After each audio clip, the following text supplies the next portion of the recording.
did you do? I might have started a small civil war in the Monster Hunter community. God damn it, I leave you alone for 5 minutes. I didn't mean to! Alright. Tell me exactly, what did you do? So I started this poll on Twitter. Okay, that doesn't sound so bad. About whether people preferred RNG decorations or RNG charms. Wait, what? Oh, you dumbass, Delos.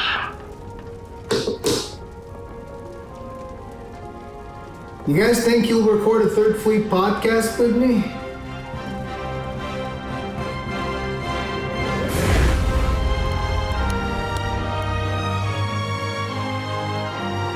Shields up, Ironbreakers, and welcome back to another episode of the Third Fleet Podcast. I'm here with Gaijin Hunter. We are going to be talking about all things Monster Hunter Wilds. How have you been doing, Gaijin? It's been a wild time, man.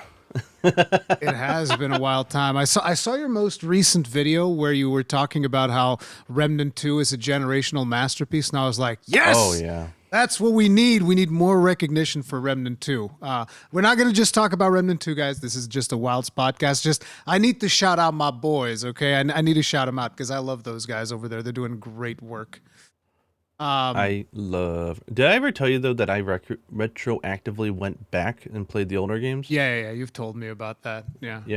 And the first one I liked. The last major one didn't click for me, but this one, I think they nailed it. The format is so good.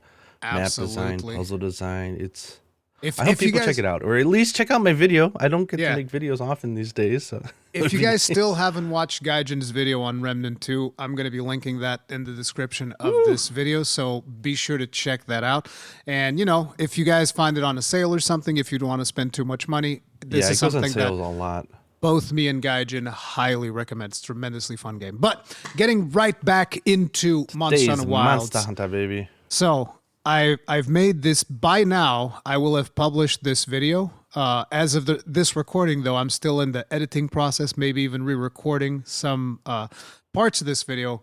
But Gaijin, I got to talk to you about my very wild theory that Monster Hunter... I mean, I guess it's not that wild of a theory, but that Monster Hunter Wilds takes place in the New World, which is something that I believe you reinforced as well with some of your ideas. But that's kind of how I want to open the discussion, because I fell into this rabbit hole, and I've been just getting obsessed about this and sharing a bunch of screenshots with you and Kogath. And you remember last night I sent you 5 screenshots out of those. See, look at the proof, look at the evidence, everything is here. Yeah, you don't even need to tell me your theory, and I'm like, of course. But yes, please, let's. But for do you want to do that, or do you want to talk about TGS first? Because I actually first, have to apologize to people who follow me on YouTube. My voice has been shot for 2 weeks. It's some type of weird throat bug. It felt like TO strip burnt the shit out of my throat or something. But I'm in a talkable state today, so I haven't been able to make videos and stuff. So I was watching. I want to start with the theory that this takes place in the New World, because it was such a random thing. So the reason I even ran into this is because whenever I do multiple Monster Hunter live streams, which I have been doing over the last couple of days, I've been going through and grinding Iceborne all over again. And here's the thing: when you're trying to do it solo, I can understand why people be like, "Oh, it's so boring doing it a second time." But I've been doing it with a friend, so that is always just we're bantering, having fun, doing random stuff. We even did Safi the other day, which I was like, oh, let's put up a Safi lobby. Bunch of people joined in. We were doing Safi in 2 runs. So we did 2 runs of Safi, which, by the way, was enough for me to get a max leveled gun lance that's missing 1 point to be almost perfect. But it was great. But so anyway, so I've been playing the thing, and what I do is usually I just go through older cutscenes so that I can see different angles of my character, because then you can capture some really cool screenshots of your character to put in thumbnails. And so as I was going through this one cutscene, I got really confused, because it's the cutscene right before we go to fight Shari Shvalda, where we get on that airship and then we fly to the island. And as I'm looking at the ship, I'm like, wait a minute. I've seen this ship not even that long ago. This ship is incredibly familiar, especially the symbols in the sails. I go back to the 4th trailer, and there it is, the exact same ship. Now, people would be quick to point out, well, maybe it's just a mass-produced model. Maybe, you know, there's multiple ships that have been produced like this to be airships and all that stuff. And the thing is, that's why I went to Kogath, and I was like, has there ever been a situation where two airships look exactly alike? And if you look at the airships in Monster Hunter, they actually all look different. There's not like a standardized airship model. And then the other thing is that specific airship that we see both in the trailer and in the cutscene is also an airship that didn't start as an airship. It was just a regular, what did you call it? It's been modified. It's a ship. It's sea ship or a sea ship. Yes, ground ship. It's a regular ground ship. I don't know. I was just thinking like the sand, right? You got sand ships. But as no, well, but it's a regular sea ship which was modified, and this is where things get a little bit wonky because in the cutscene in English it says the First Fleet commander, he says, "Oh, we modified this when we first got here," which I assume is when we first got to the New World. But then somehow that ship, for some reason, has like the crest of the Third Fleet. I can't really put those two things together because it doesn't make a lot of sense. The guy from the First Fleet says, we made this, we converted this ship. But then you look at the crest and it's got the symbology of the Third Fleet, which we're going to get into. You know what that is? What? You ever go to see like workplace bosses that just take credit for everybody and they come in? Dude. And it's the quote unquote we, like as a company. It's like, well, we did this. I'm like, man, the investigation was long before you came in. You're going to take credit for all that, saying, well, we investigators, you know. But yeah, basically this was a ship that was converted specifically from a sea ship to be an airship. So, and again, these are the only two ships that are this close together. If you go and you look at the ship from the Third Fleet in the game, because as far as I'm aware, there's no way to look at what the ship looked like before it got crashed, because the way that it worked with the Third Fleet is they sailed from Tanzia, they got to the New World, they converted their ship into an airship, and then they got shot down by Legiana and crashed in the Coral Highlands, and then that ship got retrofitted to be able to fly again. But if you look at the final version of the ship, the sails are different from the ship that I'm talking about. The bone structure along the bottom is also different. And there's a bunch of other, differences in the ship itself. So it's like even within Monster Hunter world, airships are somewhat different. So it's like the fact that these ships match so closely together 1-to-1, I'm like, this is 100% the same ship. They did, however, change the crest on the balloon, which instead of now featuring Third Fleet symbology, it has the symbology of the actual, the guild, what's it called? The guild Hunter's emblem. Crest, yeah. Yeah, the guild Hunter's crest, which has like all the things of the respect of nature, respect of the cycle of life, blah, blah, blah, blah. And then the other thing is, which was theories that I had ever since the very first reveal trailer, which is the hunter comes in, he's got a slinger. Slingers is a tool that was actually developed in the New World. So this is actually confirmed. I saw this confirmed yesterday. This was a tool that was developed in the New World. And then you have the scout flies. This was something that was just researched. So, since we're talking about history, because I got some notes in front of me, the Slinger was developed by the Second Fleet, just for anybody. That's when the first prototype was made. So yeah, and anybody wanted to know. The Second Fleet that went to the New World, and the scout flies were researched by the actual commander. He's the one who encountered the scout flies in the First Fleet, and he's the one who started researching how they could use them to track monsters. So the Slinger is something that is only ever used. Gameplay wise is only ever used in Monster Hunter World. The scout fly is also only ever used in Monster Hunter World, and there's actual lore justifications as to why they were researched and developed specifically for Monster Hunter World. And then you have another thing for me was the armor was very reminiscent of Puke armor. I'm not saying it is Puke armor, but it looks very similar to Puke armor. That was another thing that kind of threw me. And then the other thing is, if you remember last night, I showed you, I sent you those logos, the logos for Monster Hunter games. And if you put all the logos together, the logo for Monster Hunter World sticks out like a sore thumb. Like it's completely different from all the other logos. And then if you go back to the logo of Rise, that one actually meshes nicely with all the previous Monster Hunter logos. So it is an indication that like World is a departure, and the developers themselves refer to World as a reintroduction of the series for a broader audience and all of that stuff. And I think they're doing some nice La La Ballerina dancing around the wording of what they're doing so that everyone feels that if you've never jumped on the ship of Monster Hunter, you don't need any prerequisite knowledge. It's all good, which I get. Yeah. And then if you look at the logo for Monster Hunter Wilds, it very much like the logo for Monster Hunter World does not fit into the themes and the coloring and all of that stuff of the previous Monster Hunter logos, but it fits neatly right alongside the logo of Monster Hunter World. And when you put all of this together, it's like there's so much evidence, the ship, the thing, like this is going to take place in the new world. I'm like, at this point, I'm 100% sure, even if they don't want to talk about it, like even if they don't mention it in game. I hope this doesn't come off. I mean, you've put together all this stuff, but I got to ask, wasn't it obvious that it was taking place in the new world? Yeah, I mean, for me, since the beginning, it was pretty obvious that it was taking place in the new world. But the thing is, it always becomes more when you start like, but there's this more evidence and this other evidence and this thing. And so I'm just like collating everything together. Now, you had a theory as to where the stuff takes place. Yeah, because if you look at the original, like if you look at the map of Monster Hunter, which they made, 20 years ago, and they even still include it in Iceborne as well. They're still roughly adhering to it. Like the whole main continent of the globe, like we've been to every area on there. So there's like, we know that the New World is like the continent to the west of like, the normal Monster Hunter games that we go to. We know that it's largely undiscovered or unmapped. And I don't know if this is what you're getting at, but on the upper left of the map, which is the sort of like the upper parts of the New World, it's completely shrouded in like storms and stuff. Like they have no idea what's there. Yep. So that makes sense because now looking at the armor descriptions in the game from the demos that they had, they did mention that the very first location, I forgot the name. What is it? Windward Plains.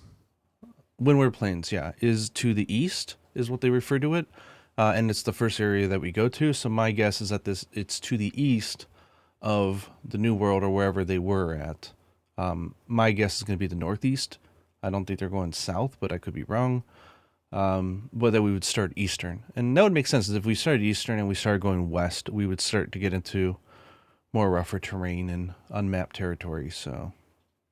yeah, but this was just like a very fascinating rabbit hole to start diving into, because I started looking up all these things about which monsters each of the fleets actually followed in there. Oh, yeah. Do you have that information on the book that you're saying you have? I do. Like, I don't know if this was ever translated into English, but I've got the Dive to Monster Hunter World Iceborne book in front of me, which is...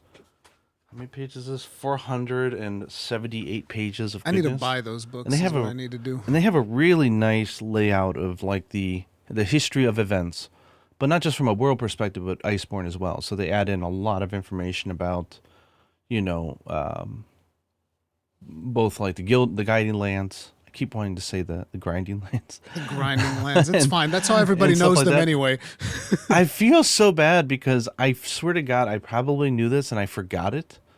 But I didn't realize that the guiding lands, like the physical structure of it, is basically a carcass of a monster. Did you know that? Yeah, it's a carcass of Zora Magdaros.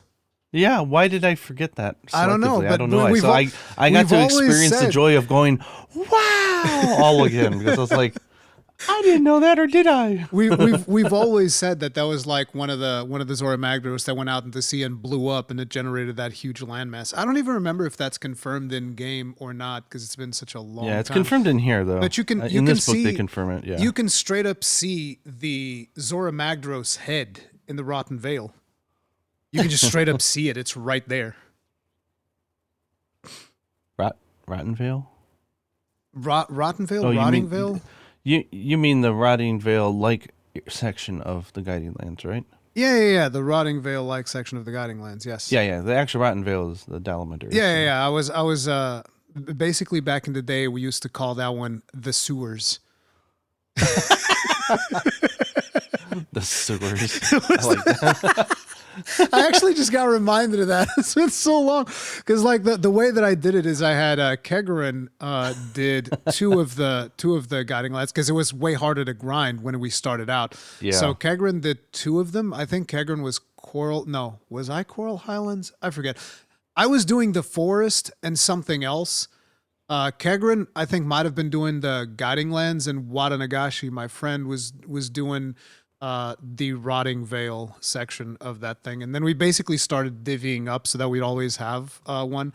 And there's people who've actually leveled everything up to level 7, which is possible, but you're basically just grinding out the monsters that give almost no points. So like the invaders that give points to everything at once. And then you can slowly grind everything to level 7. But I was like, no.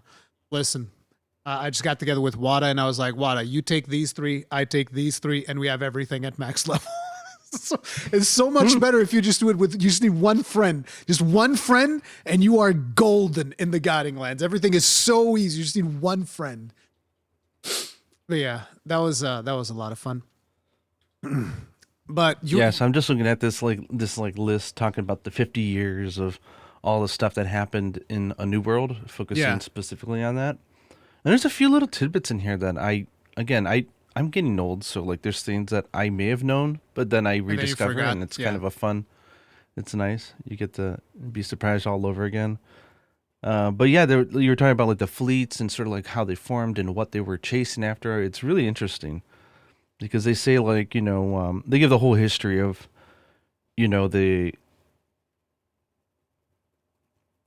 what's really interesting is it starts out by saying that the New World, the continent of the New World, is basically a place where elder dragons, when they've hit the end of their lifetime, they gather and they die, and everything is built off of their carcasses and leftovers, right? Which makes sense because, some of them are as big as mountains, literally. Yeah, and that's how we got the bioenergy to create Xeno'jiiva.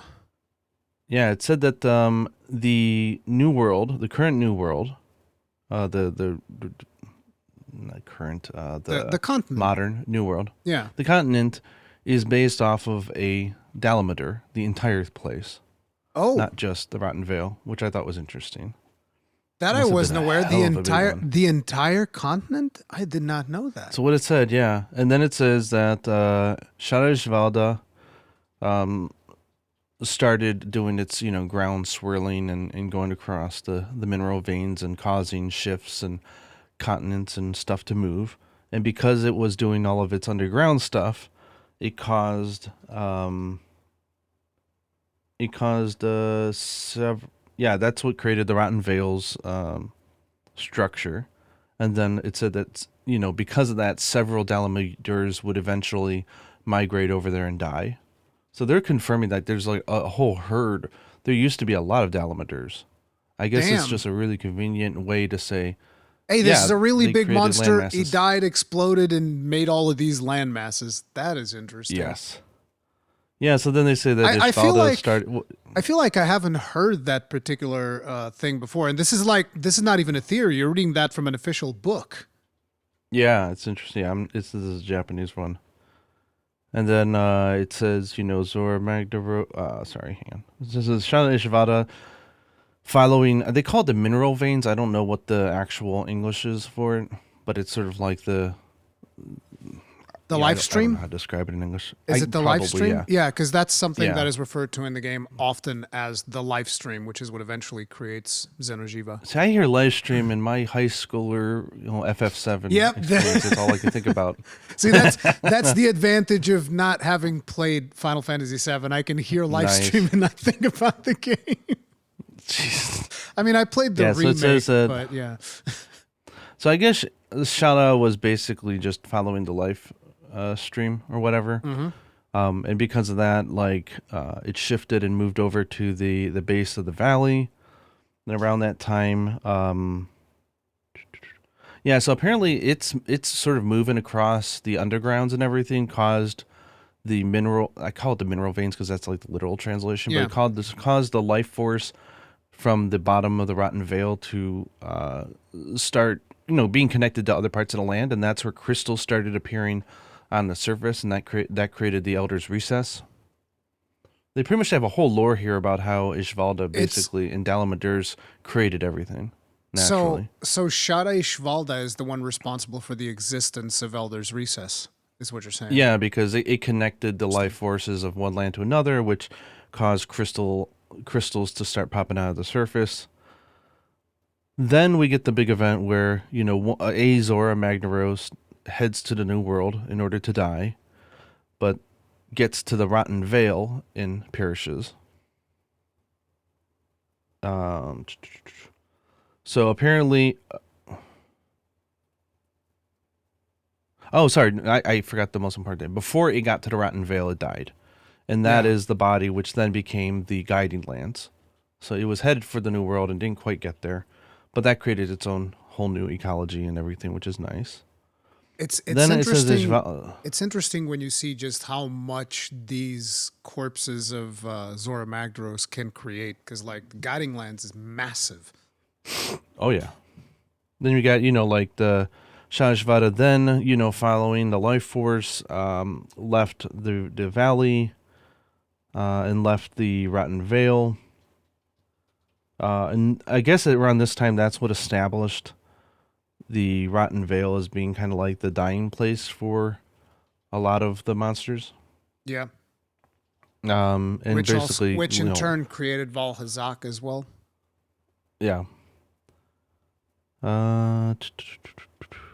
Yeah, so everything started there. Then, elder dragons would start migrating to the New World to die. And new that's when we ecologies, started new research, new investigations. That's when we lots of new started legends are starting. That's when we started actually sending over the fleet. So the first fleet comes over following Kushala, then second fleet comes over following, was it a Teostra? I forget what the second fleet was. Yeah, so I'm going to skip ahead a little bit here because it's like unnecessarily detailed. It's like, but yeah, 50 years ago. No, what's really weird is maybe I need to replay the games as well, because I thought the Seeker, the Wyverian Hunter, I thought he was part of the first fleet, but I guess he was part of the New World, and then he joined the first fleet. Oh, I don't think he would, because it says here that he was a Wyverian that was already in the New World. That's what it suggests here. It says 50 years ago. It says a independent solo Wyverian Hunter. Heard the word about, I don't know the English. What did they call? There's some keyword for Sapphire Star. Ishvalda. No, for Ishvalda, like the Everworm. It just says the large presence. The Everworm. Yeah, that's what they call it. Everworm. Yeah, so apparently he heard that word and it's like, okay, I got to go out to investigate this stuff. So as a single adventurer, he went out to figure it out. It says that he discovered the Hoarfrost Reach. I guess he probably had to evacuate there because the conditions were rough. And that's where he discovered the crystal or mineral from Velkana, and also left a note. I guess he's the one that wrote that note about like the song and all that kind of weird poetic stuff that the handler and the older lady went crazy for. But then it says around that time they were able to determine that the Elder Crossing, which was probably something that happened not so regularly, had started becoming like a regular thing. Every 10-year event. Yeah. So basically, that's when they decided, okay, we Shara need to Ishvalda. make and said, okay, we need to make an investigation to investigate the New World. So then it says 40 years ago, the first fleet was formed. The whole point of that one, it started Wasn't with it a 50 Kushala years Daoda. ago? Yeah, that's where it's weird. It says 40 years ago. So I think they're talking about, I think they're considering the fifth, because the fifth fleet is now, right? So yes. There's 40 years of history, not 50 years. It's one of those math things that's easy to accidentally think about that way. But 40 years ago, a big Kushala Daoda was heading towards the New World. That's what started the investigation. They say that a single ship of 30 people, roughly, were following the Kushala. But apparently it got in a fight with an unknown water elder dragon. Yeah. I don't know. They talk about having encountered an elder dragon and how the first fleet also then encountered Kultaroth, which is why when we meet Kultaroth for the first time, the commander and the admiral are going like, "Oh, I know this fucker." Yeah, it's her. She's back or something like that. So, So apparently, I'm assuming like the water dragon, yeah, the water dragon would have probably been Namiel. probably I would imagine. But they say apparently the clash between the two elder dragons obviously caused them to crash and wash ashore, so they didn't exactly arrive in great shape. And what now became the gathering hub. Yeah, so Astra was then formed from where they crashed up. That's when you said, like you were saying, the commander, whoever, figured out the scout flies and how to use them. But if the first fleet only constituted of one ship, that means I don't know if it's a ship. It's saying one fleet. That's the thing. Is like they're using the kanji one for fleet. One fleet is multiple ships. It's multiple ships. Okay, then it's multiple ships. Sorry, I don't know the naval terminology. Yeah, it's a fleet of ships. It's several of them. Especially because we're calling them the first fleet. It's like the first fleet. Yeah, because it makes sense. It's a fleet of ships. It was the first fleet they sent over. This makes perfect sense. Yeah, but then you get into problems where I'm about to get into, which is the second fleet is a group of 3 fleets. You see what I mean? Like, oh, okay. So the kanji for fleet and ships that can be weird. Yeah, unless it's actually 3 fleets of ships, and that would make the second fleet like the biggest fleet of all. It's like an armada at that point. Yeah, so they say, so around that point, the first fleet said, okay, you know what, we need to get a second fleet created. So they put out a call to assemble members and get a second fleet formed to come to the New World. That's around the point that they found the Call to Roth, but they just didn't have enough people. They couldn't research it. Yeah. And then the second fleet came over and they started working. Yeah, and then the second fleet 30 years ago. So the second fleet came over because of Teostra, it says. Yeah, that's what I thought. Was coming over. So it says that the fleet consisted of, it says 3 fleets. I think this means boat. 3 ships. 3 ships, but maybe. It could either be 3 ships or 3 groups of ships. I don't know. Yeah. Either way, it's like 3 times the size of the first fleet. And this is where they were mostly engineers and stuff like that. So the second fleet leader is the one who figured out, hey, let's put aside the Blade Master and the Gunner designs and let's just integrate them into a single set. That's what he's also the one who started development of the Slinger. Yeah. So they spotted the Teostra. This is where the Admiral, I believe, I don't know the English and Japanese words, but the Admiral is buff guy. Palico is the chef, right? Yes, he broke his weapon and became a chef. Yeah, this is where it happened. It says that they ran into the Teostra. His Palico lost his weapon and became a chef. This is where they first encountered the Nergigante, and the Admiral, I guess, the big guy, decides that he's going to do a solo investigation mission into Nergigante and try to figure things out. So then 20 years ago, the third fleet. So this started with... Yes, I know. It started with yet another Kushala. Like, come on, man. Like, some variation, please. Yeah, it was another Kushala. So another Kushala. And they make a point here to talk about, and this is going to tie into our Wilds discussion, so I hope this isn't boring to anybody. Yeah. I certainly like this type of talk. So it goes into a lot about the Ace Hunter and Aiden and the events that brought him to the New World, because obviously he played a big role in the showdown with Fatalis and all that kind of stuff. So they mention a bunch of stuff in here, which is interesting. So they say that around the time, 20 years ago, he would have been 7 or so at this time, I think. His village... It was attacked. Yeah, his village was destroyed by an elder dragon. That was Lunastra. And then apparently, and I did not know this, 20 years ago, the Third Fleet formed and departed from Tanzia port. Yeah, I didn't even know that was specific, but I thought that was interesting. But it is interesting because, like you said, according to the map you showed me, they basically went all the way around the continent rather than there's lots of different ways to get there. Yeah. So But I was thinking if maybe that's because Tanzia is where they had the biggest amount of technicians, because that is supposedly what the Third Fleet is comprised of. It is hunters and technicians. But the hunters went back. So they went to the New World and then they went I don't think back it's to the old technicians. I world. think it's researchers. Technicians and the more technical people were the Second Fleet. The Third Fleet were more researchers and scientists Why did I? and people who got high off stuff. I read that it was technicians, but I might have gotten that wrong. It's probably a mix, but yeah, it's so they consisted of 3 ships, 3 fleets as Three well. fleets. It's So probably another big 3 group. fleets because again, if the first fleet was a whole fleet of ships, it just makes sense that the other ones were way more. Because I think at this point there's over 300 people in the New World or something like that. Yeah, we'll get there. It lists it for sure. Okay, so they depart and they're chasing after the Kushala to observe it and learn from it. They couldn't get over the large valley, so the Third Fleet, in all their awesomeness, modifies their ship to become an airship, the very first one. Yeah. So No, they that- depart that and they can't- hit. Wait, how's that the first one?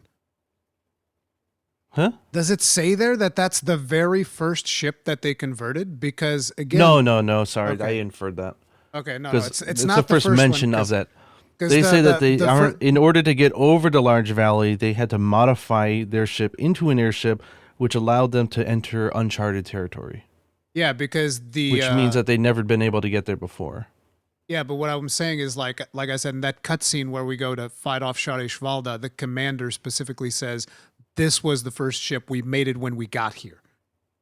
This was the first prototype airship. We made it when we got here, and they did more, He's but they taking credit. decommissioned the other ones. Who's He's taking credit? The It's the Third Fleet that did all the work. He's just saying the collective we did it. What a chump. hey. Maybe that's. But yeah, the it case, says I don't that know. obviously their floating ship, their airship, got attacked by a Legiana. I And can't then it believe they crashed. got down from a Legiana. A of all Legiana, monsters. Like, yeah, really? a Legiana of all things broke their ship, Right, probably like it was a fleet of Legianas, right? and it's took 'em funny. down. It's funny because when we get the research base flying again, which the research base is the Third Fleet ship that they Yeah. took over there. When we get it flying again, it's once again a Legiana that stops us from moving forward. That's You know, why I the Third as a Fleet third master, fleeter, I can. she's just going like, "Oh man, this Legiana beat our ass before. We can't mess with this." Yeah, as an actual third fleeter, I can relate. Legiana's an annoying ass monster. Oh no, that chicken. And I would beat rather it. chill in the Coral Highlands and smoking the flana and getting No, high and just chilling. I love that big blue chicken. The way that it makes chicken sounds as it gets blown up the smithereens with a full Okay. burst. It's great, fantastic, love it. Highly recommend. Yeah. So it says they get dropped obviously on Yeah. the highland parts of the Coral Highlands. They decide, screw it, we're not going home, or we can't go home, and they decide to make that a research base, and they decide to investigate the Elder Dragon that lurks below the Coral Highlands, which of course Yeah. is Valhazak. Fourth Fleet, 10 years ago, from the position of Monster World, of course. They were going, I did not know this, they were going after a Kieran. Yeah.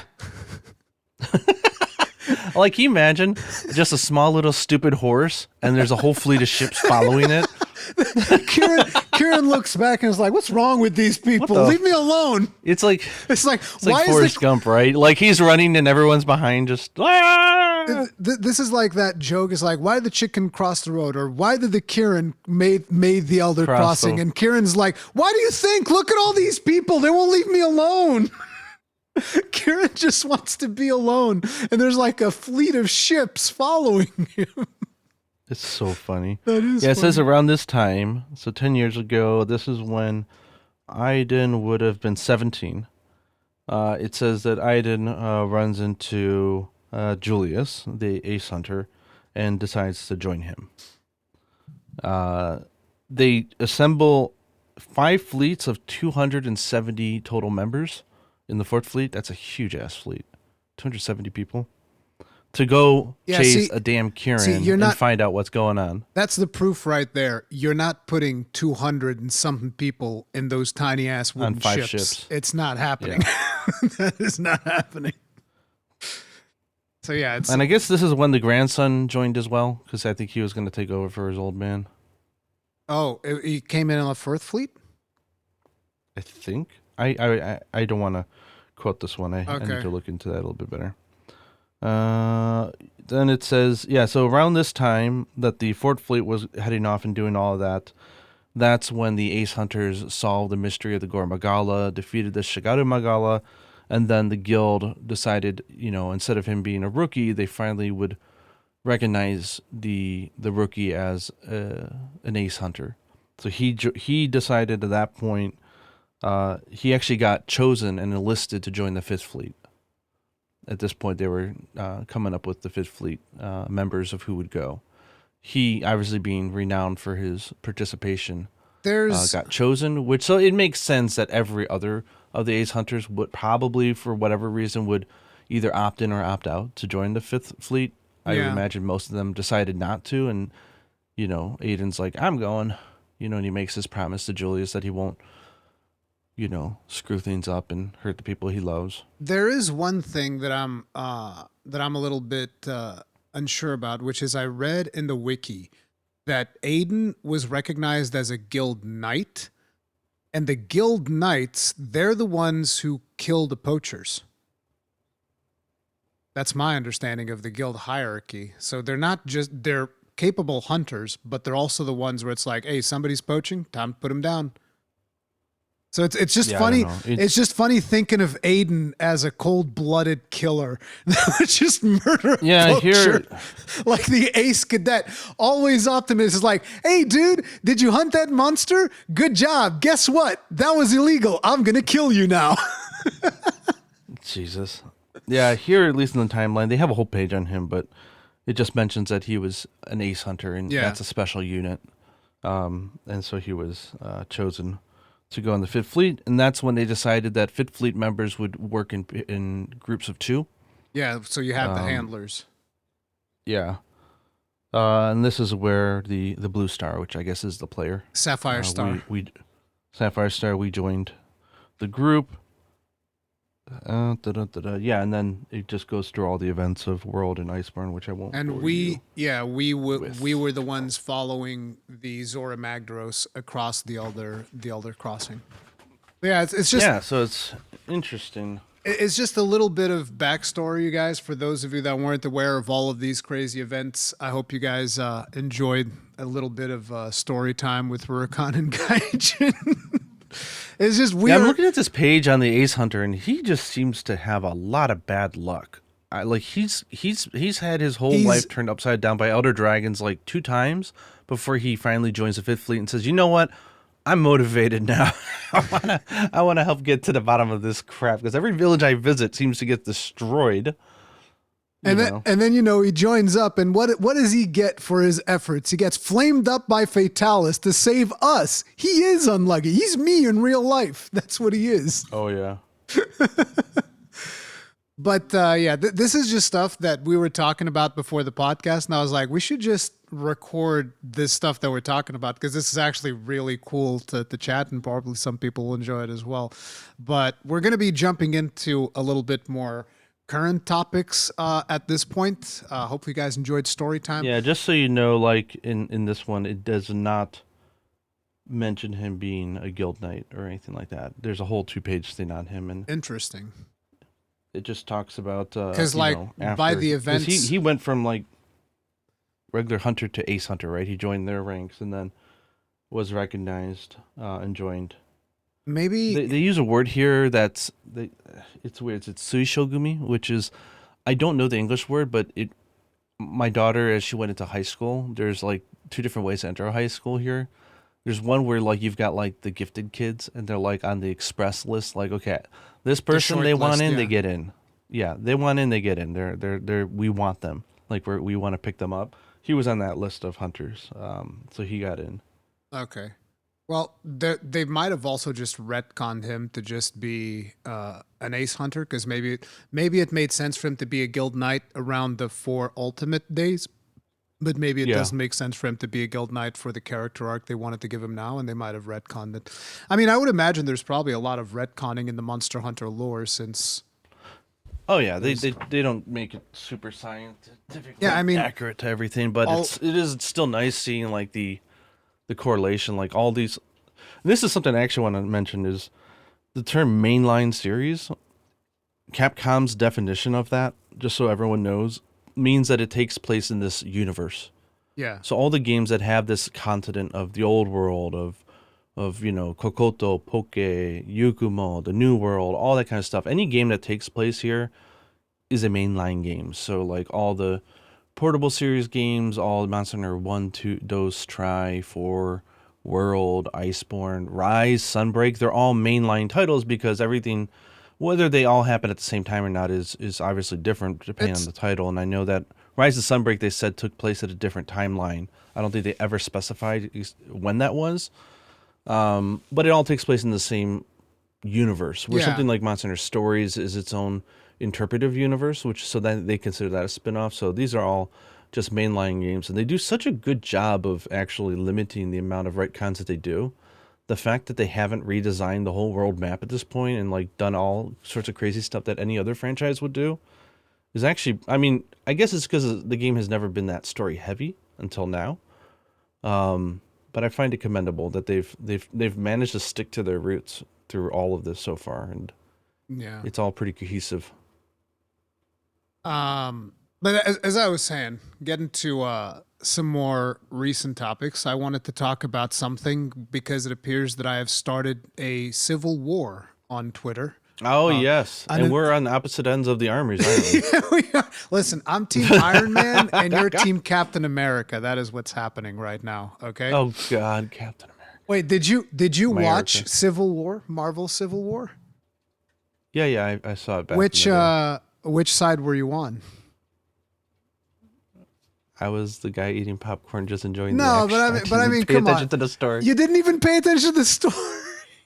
Or if I did, I forgot it. I just remember it was a blockbuster film. Like you just eat popcorn, enjoyed the scenes, and that was it. I don't remember the story of that. It was funny because I watched it with my wife, and she was like, "I'm Team Cap," and I was like, Team Iron Man, 100% all the way." That's the way that I looked at it. It's funny because I think that different people would come away from that movie with different things, which is kind of like what we ended up doing with the charms and decos, because Captain America is not necessarily a bad guy the same way that the Iron Man is not necessarily a bad guy, which is kind of like the same thing with RNG charms versus RNG decos. So what prompted you to start this? I find it a fun discussion, and one we've had many times, but what prompted you to bring this discussion back up again? Just because it's fun to have? Or? No, it's because I changed my mind. Because 2 years ago, I made a video. He went to the dark side. Yeah, I went to the dark side. I made a video where Min-maxer. where I talked about how I preferred RNG charms because you can craft the decos. And 2 years ago, that's exactly how I felt, because I was going through and I was doing all of the charm things and whatnot. And I was like, charms is actually... But now you've gone insane and feel the opposite. But charms is actually way better because, all of that stuff. But...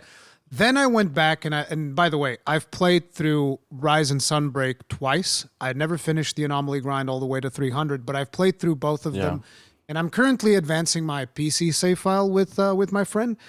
But so I was just coming off of playing Rise, and that's when I did Return to World. And Return to World, fresh save, play through the whole thing again, and that's when I was like, okay, so the memory that I have of having problems with decorations is specifically because of the limitations of the decoration system in base world, like 1.0 world. It's very limiting. Yeah, I will also note that you don't play bow. Okay, so you guys got your bow charge plus. I got my magazine decoration. It's the same thing. Yeah. Or in my case, it was the shield I'm just decoration. teasing. I can't help it. It's too fun. Yeah, but I get it. I get it that bow users... So you changed your mind, and now you want to see how everyone else feels about it. Yeah. That was the point, because I've been talking about it on my stream because I changed my mind, and you shook the community. And when I posted that thing, again, whenever the funny thing is, if you go back and you watch my video from 2 years ago, I must have, even back then, I don't remember what were things like back then, but by watching my video, I was like, oh man, this was this bad back then, because I start my video by saying, guys, I want to start this video by saying, listen, there's no wrong answers. I know that some of you are upset. It was kind of like an approach like this already 2 years ago. And I didn't even remember that people are they get so passionate about this.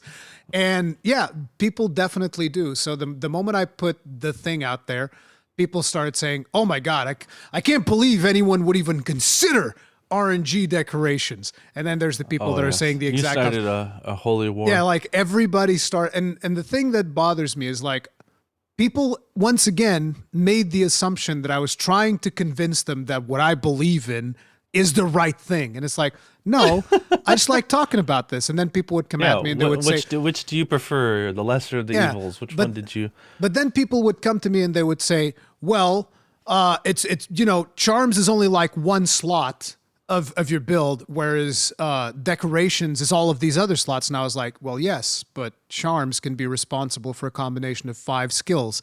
And, if you start analyzing it statistically, the likelihood of you getting the charm that you want is infinitely smaller than the likelihood of you getting the decoration that you want. Naturally, at the end of the day, we're still talking about... I would argue, of course, the importance of getting the charm that you want. That's the thing. But versus the importance of getting the base ass decorations that you want is a very different story. Exactly, but that's where things start getting into this muddy territory, which is like, well, if you're settling for a lesser charm, then you can settle for some lesser decorations as well, because it's kind which of I'll like say very similar. In old games, 99.99999% of us settled for a lesser charm. There was always somebody out there with a better charm, and we'd be like, damn, we saw where'd you get that charm? And then that's the other thing people would also bring up things like it's always been random charms. World is the one that changed it. It's like, well, yes, but the skill system in the other games was so different than the skill system that we have right now that I don't really think that these two things are going to be comparable. Like the power that you could get from a charm in the older games is nowhere near the power that you can get in a Sunbreak charm. Totally different. It's not even then remotely people like to close. bring up RNG tables and stuff, but the tables haven't been a thing since Monster Hunter 3rd generation. No, so but there were tables in the beginning of Rise, but they got removed. No. There were tables. There was even the one table that people would get that was the bad one was the gout table.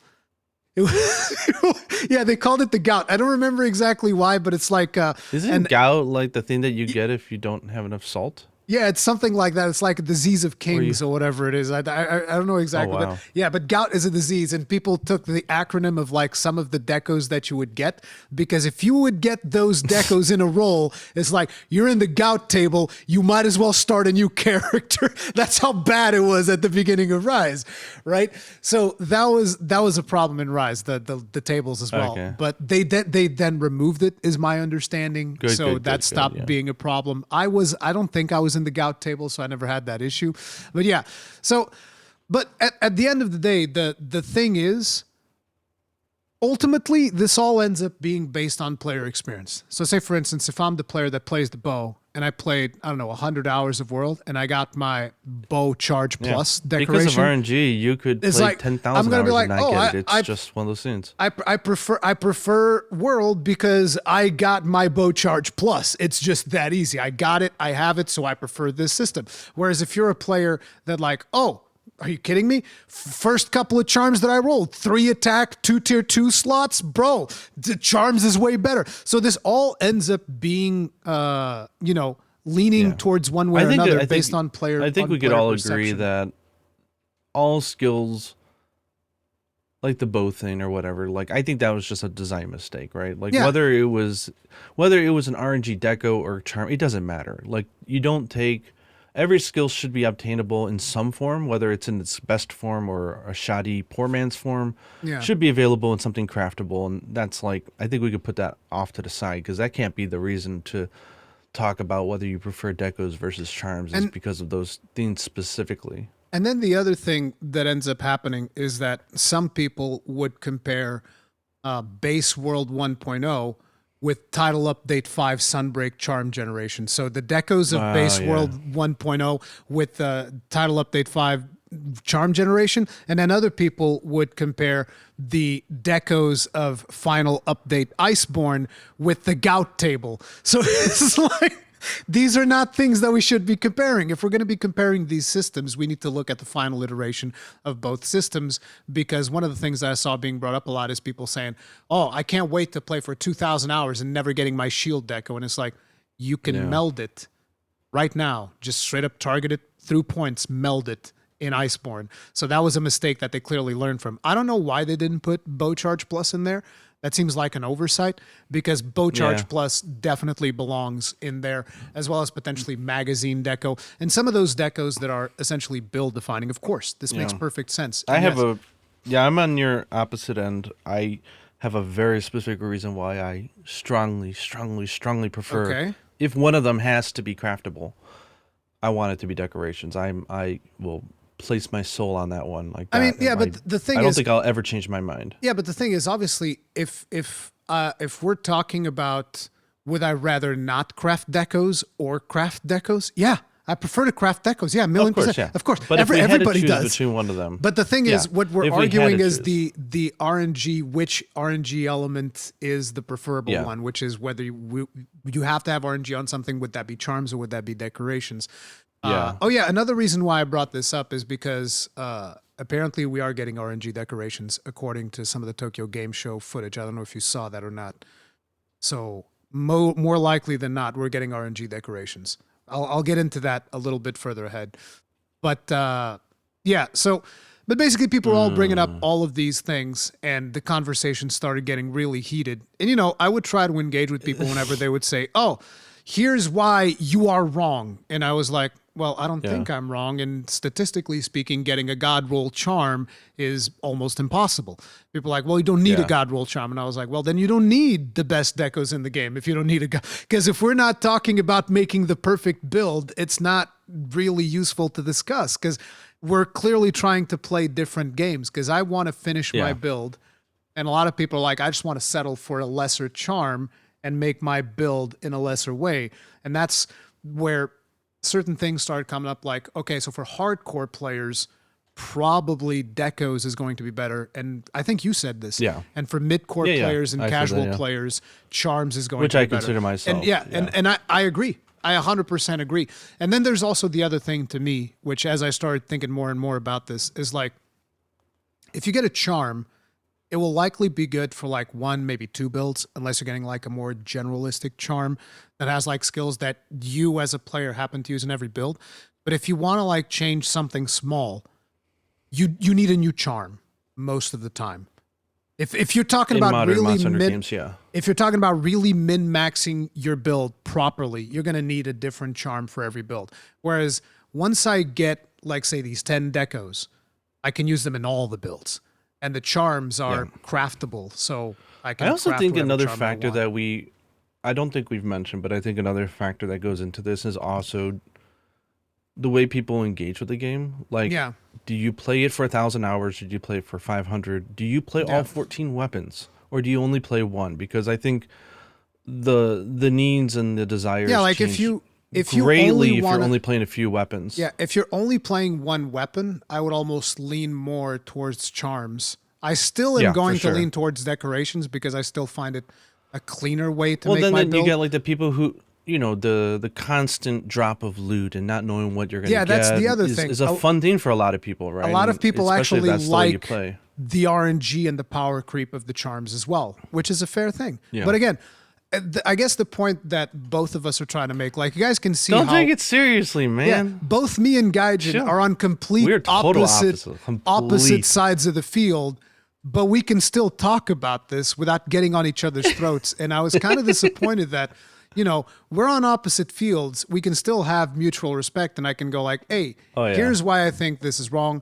If you talk about statistics, this thing is more likely to happen than this thing, But people get too focused on this whole thing. No, you're wrong. You're wrong, and I hate you. And it's like, Why? Right.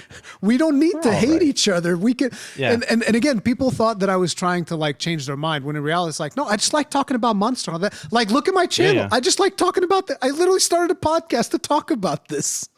I just like Yeah, talking about I this. remember That's it. like when I changed my mind about the guiding lands. When I first touched it, I didn't like it, but then Yeah. after all the changes and updates also and just stuff. time and everything, and I went back, I was like, oh my god, this is great. Like I wouldn't shut up about it because it was a fun thing to talk about. So Yeah. That's the I am thing. curious though. Like there's several obviously not arguments because it's not an argument. There's several reasons why we both feel the way we do about like RNG Deco versus Charm and which one has been nicer to us, Yeah. you know, and which one we would prefer out of the two evils. But there's one aspect that I feel really strongly about, and I don't know if it's just a me thing or not, but I'm curious about your opinion on it, which is I love the idea of things that you craft in the game embodying the monster that you hunted for it. 100%. So like one of the things that I got really hooked on in Monster Hunter 3 when I first started playing, or 3G when I started playing it, was like if you want to get, you know, like a fast eating, you know, Deco, you know, it's like a Devil That's Joe or something. T-Rex. If you want evasion, or T-Rex, okay. If you Nargacuga. want evasion, Argakuga, like you are hunting the monster that you want to get the skills that it embodies. And I love the negative skills, by the way. I think Yeah, we both that's agree with we that, but we both love negative skill. No, Yeah. no. Let me tell you, almost nobody wants that. Like I made Yeah, I know. polls on streams, and But I people like love- negative skills. The poll on the negative skill was like no, 90%, like straight off Yeah, the yeah. bat. And I was like, damn. So to me, it's I've always called it the shopping list mentality. I Yeah. love the builds, the shopping list, and I need excuses to go hunt all the monsters, right? I need to hunt Kezu for its fine sacks or whatever the heck they were called. Like I like knowing that I'm hunting these monsters for a very specific reason, and it's their personality that goes into each of the items it builds, right? So I love that. Yeah. One thing I didn't like was when in Monster Hunter 4 they introduced the guild quests. And then, I mean, the weapons is different from charms and decos, but it gets a little bit closer to my point. But it was the first time I tasted the RNG. You're getting something that's not really connected to a specific monster that you are hunting, which is what charms were, right? And to me, it made sense because, you know, they're excavated, you know, they're relics from the past. Who knows what type of energy was still in them, and it gave them the chance to do some crazy stuff. But like 4 introduced like the relic weapons, right? It's like, okay, everyone's hunting Rajangs and Shagarus, level 100s, over and over and over again. See, that's Why in the hell would I be getting a water-based weapon from a thunder-based monster hunt?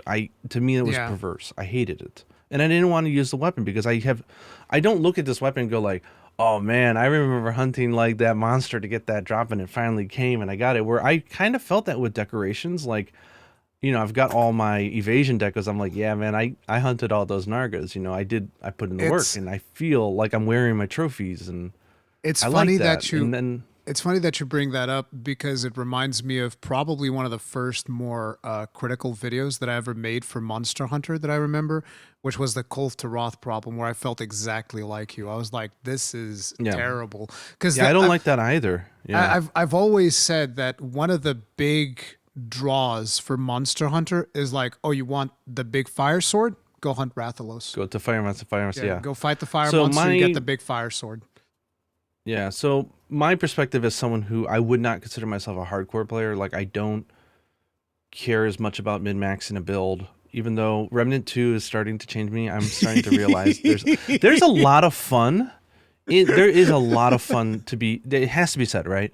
There's great fun in mapping out, community sharing, figuring out how to squeeze that little bit more DPS and be like, this is the best in slot, you know, like this is, and you get it and it feels great. And then then it's up to performance, right? And there's no excuses. Like your gear's up to snuff. Now it's up to you to do your, like that's fun. Like because it's clear goal, right?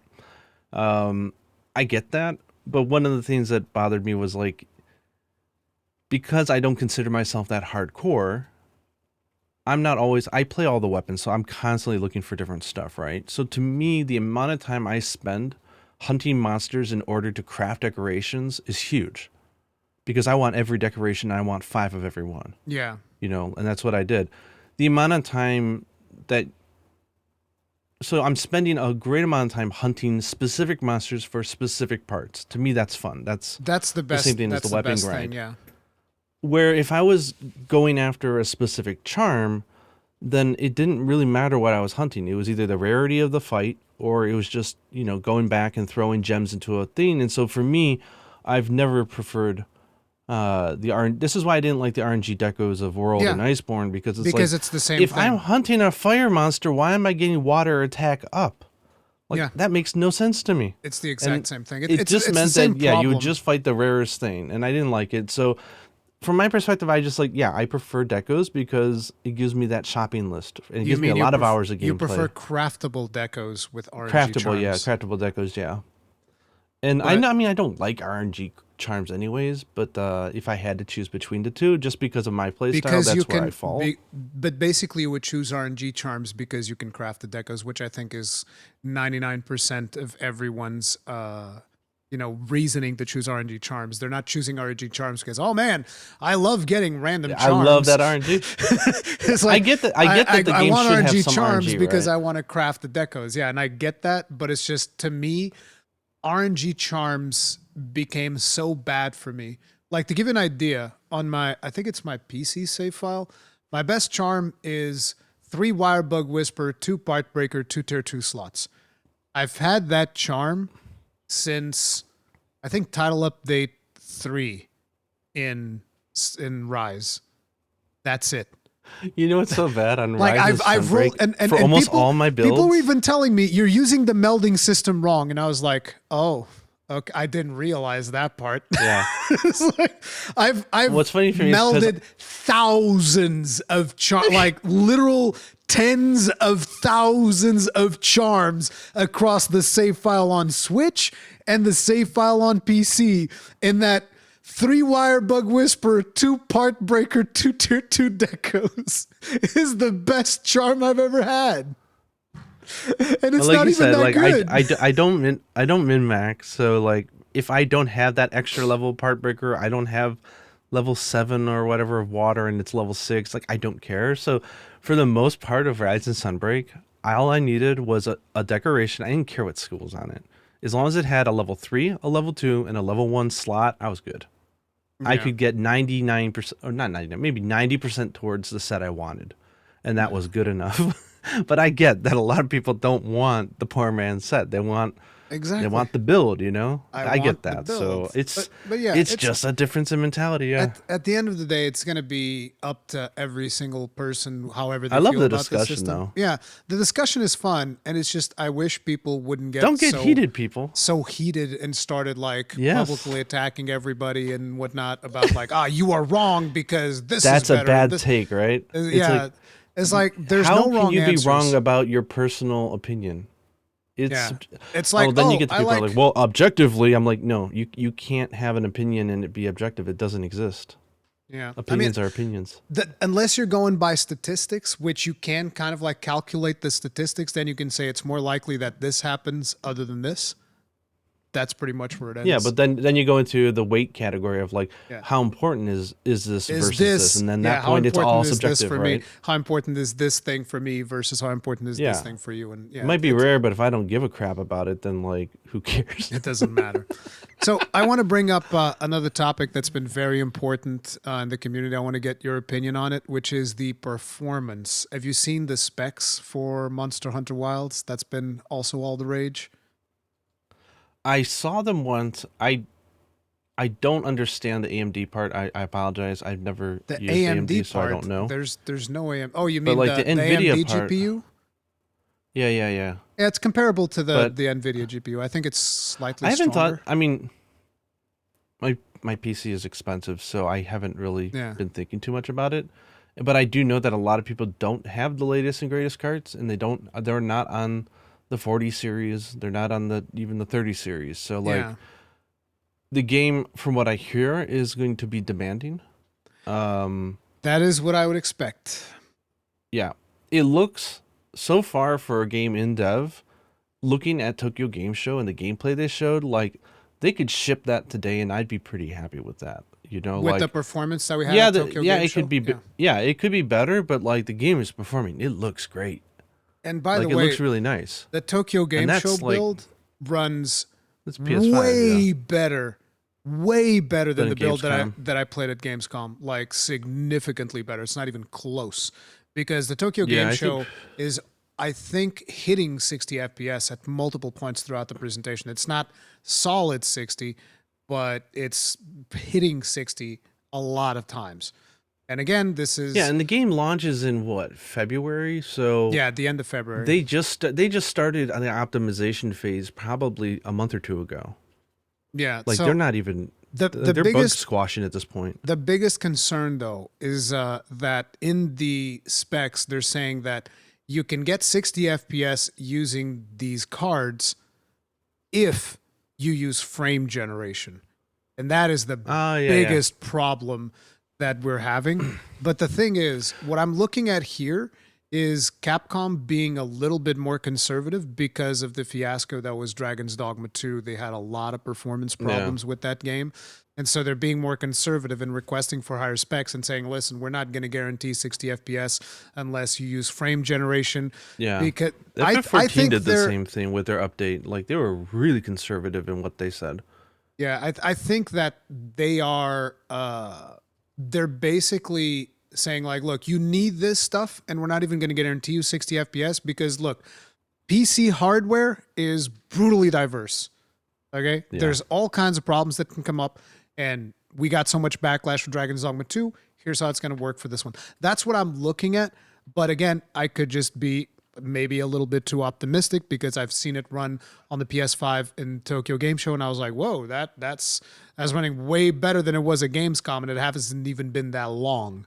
So yeah, and Yeah. again, that is still an early build, basically, because the way Yeah, that and development they- branching works, because I did some research on this, that build could be as old as like 6 months to a year. So, Oh yeah. yeah. That also like there's so many things that are unknown in their I'm looking at the minimum and recommended specs. Also, like if I recall, like the options they generally have for these games are really nice. That I remember, like just taking off ambient occlusion, like made the Coral Highlands perform like 30% better. Like there's always ways to tweak it so that you may not have everything on ultra, but if you want to have a really good experience on a great looking game, there's lots of ways to save depending on the weakness of your system, right? The one area that I think is really hard is when it's CPU intensive, because there's Yeah. really not much you can Which do is- to lower the CPU, which is what Dragon's Dogma 2 did wrong. Which is Let's have a also billion NPCs. which is also the thing that I find weird because I thought that the CPUs that they posted on the recommended specs were pretty Yeah. weak. They were not really that great CPUs, so potentially Yeah, it's like 11th, if you have- 10th gen or 11th gen I don't know. i5s. Like Yeah. that's If- it's not much at all. I think that a lot of people by now will have better CPUs than that. And if your CPU is better, then probably you can make do with a lesser optimized GPU. Maybe. Yeah, Again, you just might. this is you all just might, you might have to speculation. tweak some stuff, but Yeah, this is That- all and speculation. also Like, I'm- I actually think that if you have, say, 4070, which I know a lot of people don't have, but if you have a 4070, I think you're probably running the game at 1440p, 60 FPS, medium to high settings without using frame generation. That is what I would expect, but again, this is not an official So confirmation. what I want to know is or anything why like are they talking about frame generation when I think the bigger discussion and the bigger savings is DLSS, like upscaling. That's you get so much more bang for your buck doing that that. Yeah, I don't. than to do frame generation. To me is almost like whatever. And the other thing that's is just- apparently there's been a post that somebody made, which is not from an official source. Nobody knows where that post came from, so it might be complete nonsense. But somebody made a post saying that like, oh no, the game is designed to run at 30 FPS and they're going to use frame generation to take it up to 60. And I was That's like, not how it works. yeah, I was telling people, where the hell did the team say this? Like, how did this happen? I don't understand. No, it's 'cause that's been probably the from the what? Steam page says SSD required. The game is expected to run at 1080p / 60 frame FPS (parentheses with frame generation enabled).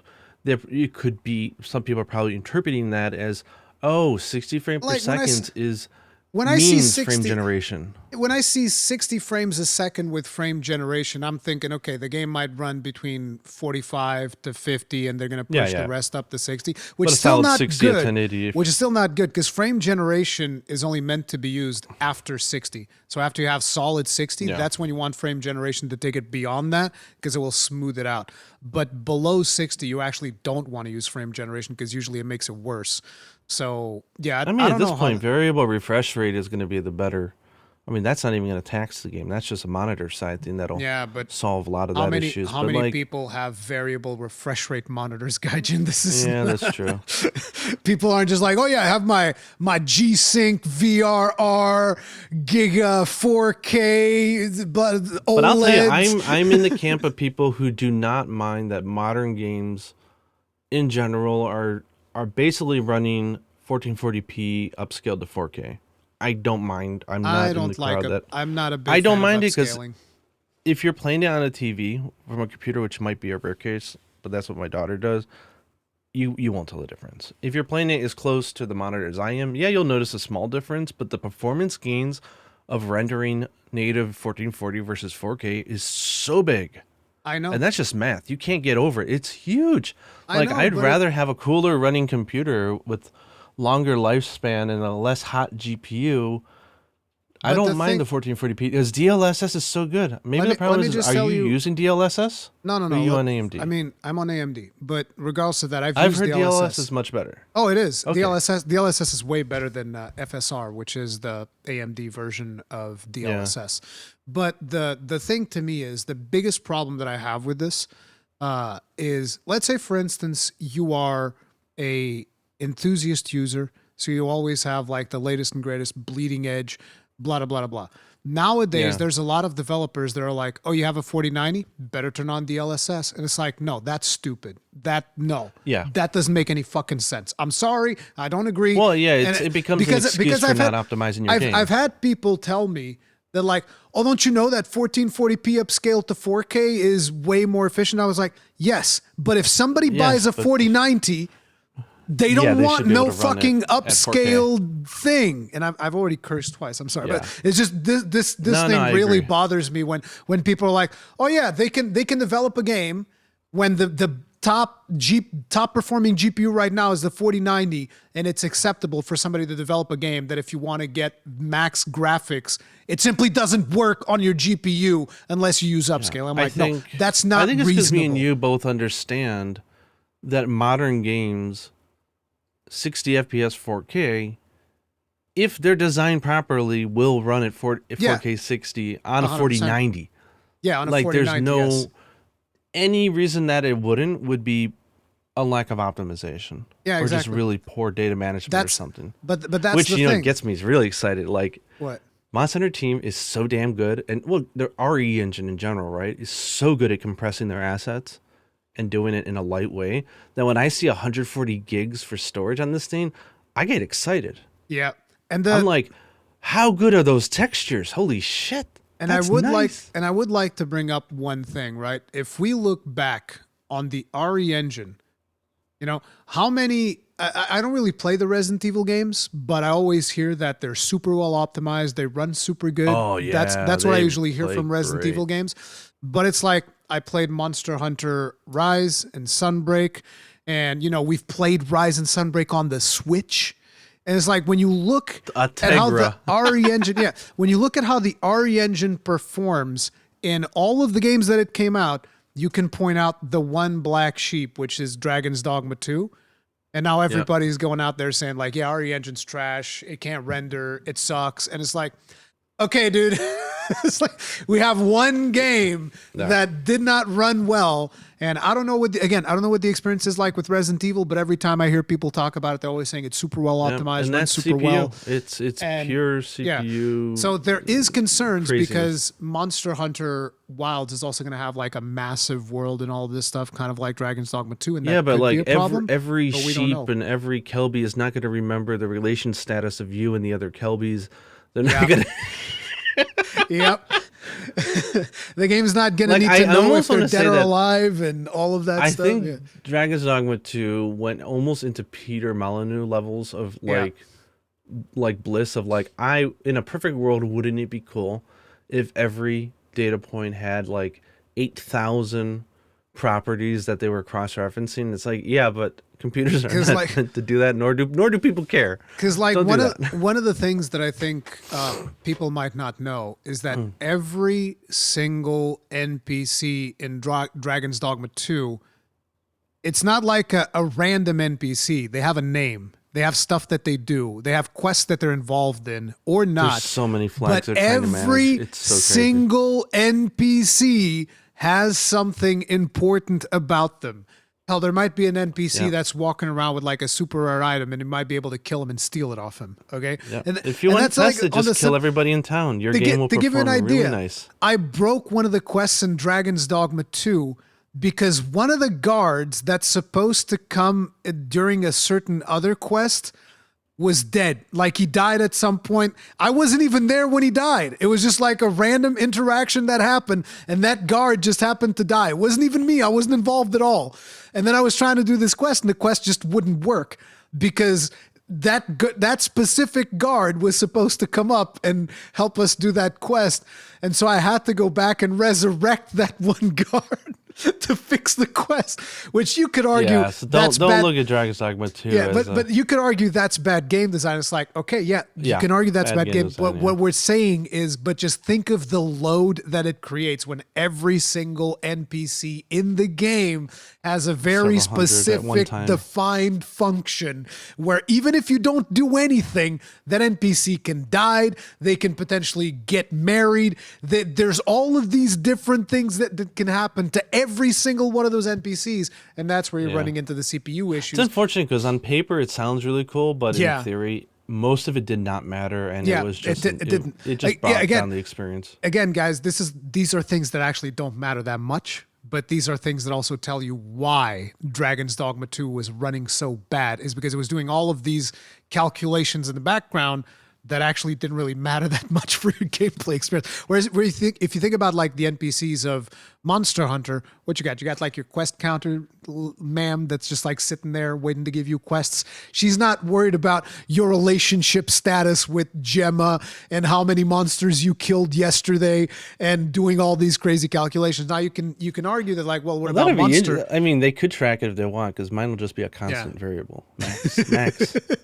Max. But like, you could then argue, oh, what about Monster AI? And you're right, Monster AI is going to require a lot of calculations, but I think you're going to have like 5 or 6 monsters in a map at any given time compared to like over 50 NPCs minimum in Vernworth.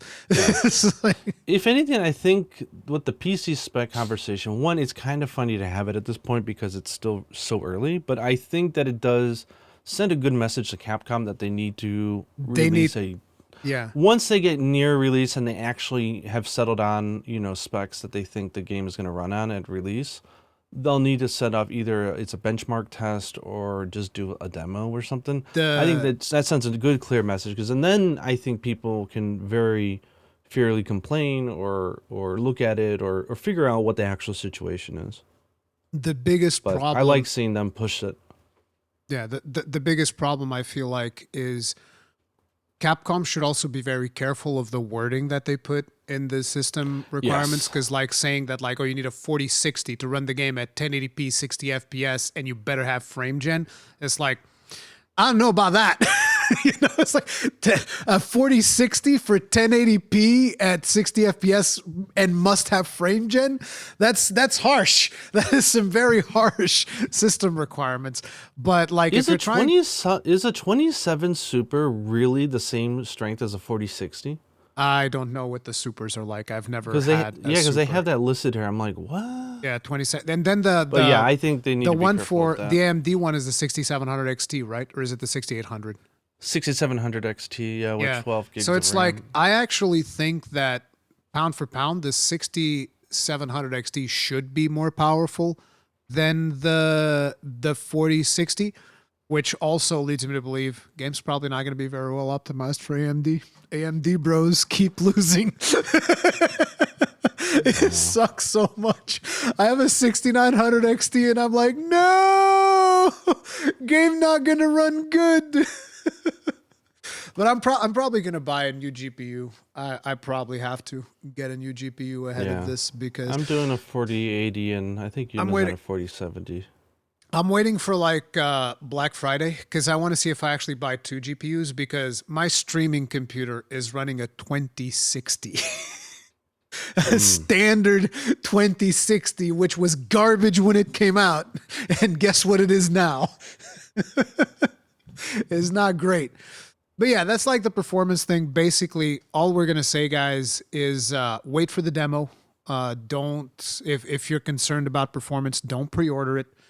Wait for demos, wait for reviews, wait to see how things are going. And obviously, we will be reporting on it. Gaijin has a 4080 and a 4070. You'll be able to report on that. I have a 6900 XT and a 7900 XT. I'll be able to report on that. And there's going to be a lot of people reporting on other stuff like PlayStation performance and all of these things. So just, the fact that it's going to be on consoles, though, tells me that, you'll have a good option out there. The biggest concern that I have with that is that it still has the Nouveau. The Nouveau is going to ease. You've never what? I think we've talked about this. I've never noticed any. Maybe because I overkill my computer. Yeah, it's because you have a beefy computer. But like for people that have more modest systems, the Nouveau easily eats 10 frames. Does have it's overhead, just like, numb. These 10 frames are mine for DRM, and it's like that. It just sucks. It just sucks. And I wish that Capcom wouldn't do it, but apparently, there's probably numbers out there that show that it's beneficial because you can't tell me they're not aware of the backlash, right? So, I think it's beneficial for the first week. I read a study that said that it was like for the first week, it's very meaningful, but after that, you could basically take it out. And because the majority of anybody who might be exploiting or pirating is going to be in the first few days. I don't know if World still has the Nouveau or not at this point, but yeah, I almost feel like if you're gonna put the Nouveau in your game, you should have an exit protocol. But doesn't Steam also? I almost want to say I think Steam has a requirement that every game has to have some sort of thing. No, or am I confusing that with the Epic Game Store? The only requirement for Steam is that it's on Steam, and Steam itself is the DRM. That's it. There's no. Okay. I don't even know exactly why you need Steam and the Nouveau. I guess it's probably because otherwise people crack the stuff off of just like the executables or whatever, and then you can just have it outside of Steam.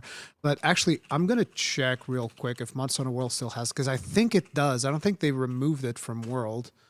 Let me see. Monster Hunter World, does it have? Oh no, there's no warning for the Nouveau, so they did remove it. Okay, that's good. It only says requires agreement to a third-party EULA, Monster Hunter World EULA. There's no de Nouveau warning in here anymore. What about Rise? Now I'm curious. Monster Hunter Rise, does that have the Nouveau? No, it has Enigma Protector now. Which was that there was something about this Enigma Protector also being annoying as crap for people. Which I think the Enigma Protector thing happened after. Do you know what happened with the naked Chun-Li? No. Enlighten me. So there's like an official tournament. I forget if it was at Evo or somewhere else. And this was like an official event where Capcom was obviously taking an active role. Someone had a mod on. And I remember reading about one of this, the broadcasters or the commentators or whatever had a nude Chun-Li mod. And so when they're commenting the game, it's just naked Chun-Li on screen. And Capcom's like, guys, what the fuck? Capcom's like, what exactly do you expect us to do now? And so I think that was around the time where they started like, well, time to put this Enigma thing in here so that people stop modding our games or whatever, which is obviously never a good thing. But this is basically at least I think this is mostly because someone in an official capacity just straight up showcased naked Chun-Li. It's like, what do you expect? Yeah. Obviously, Capcom Japan is going to feel like we have to do something, right? We can't just let people run around naked Chun-Li in official events. So, whatever. But I'm hoping that they do a demo after the last physical event, which I think would be Paris Games Week, right? Yes. Physical game event for people, like hands-on demo opportunities. When's PAX Australia? Is that coming up?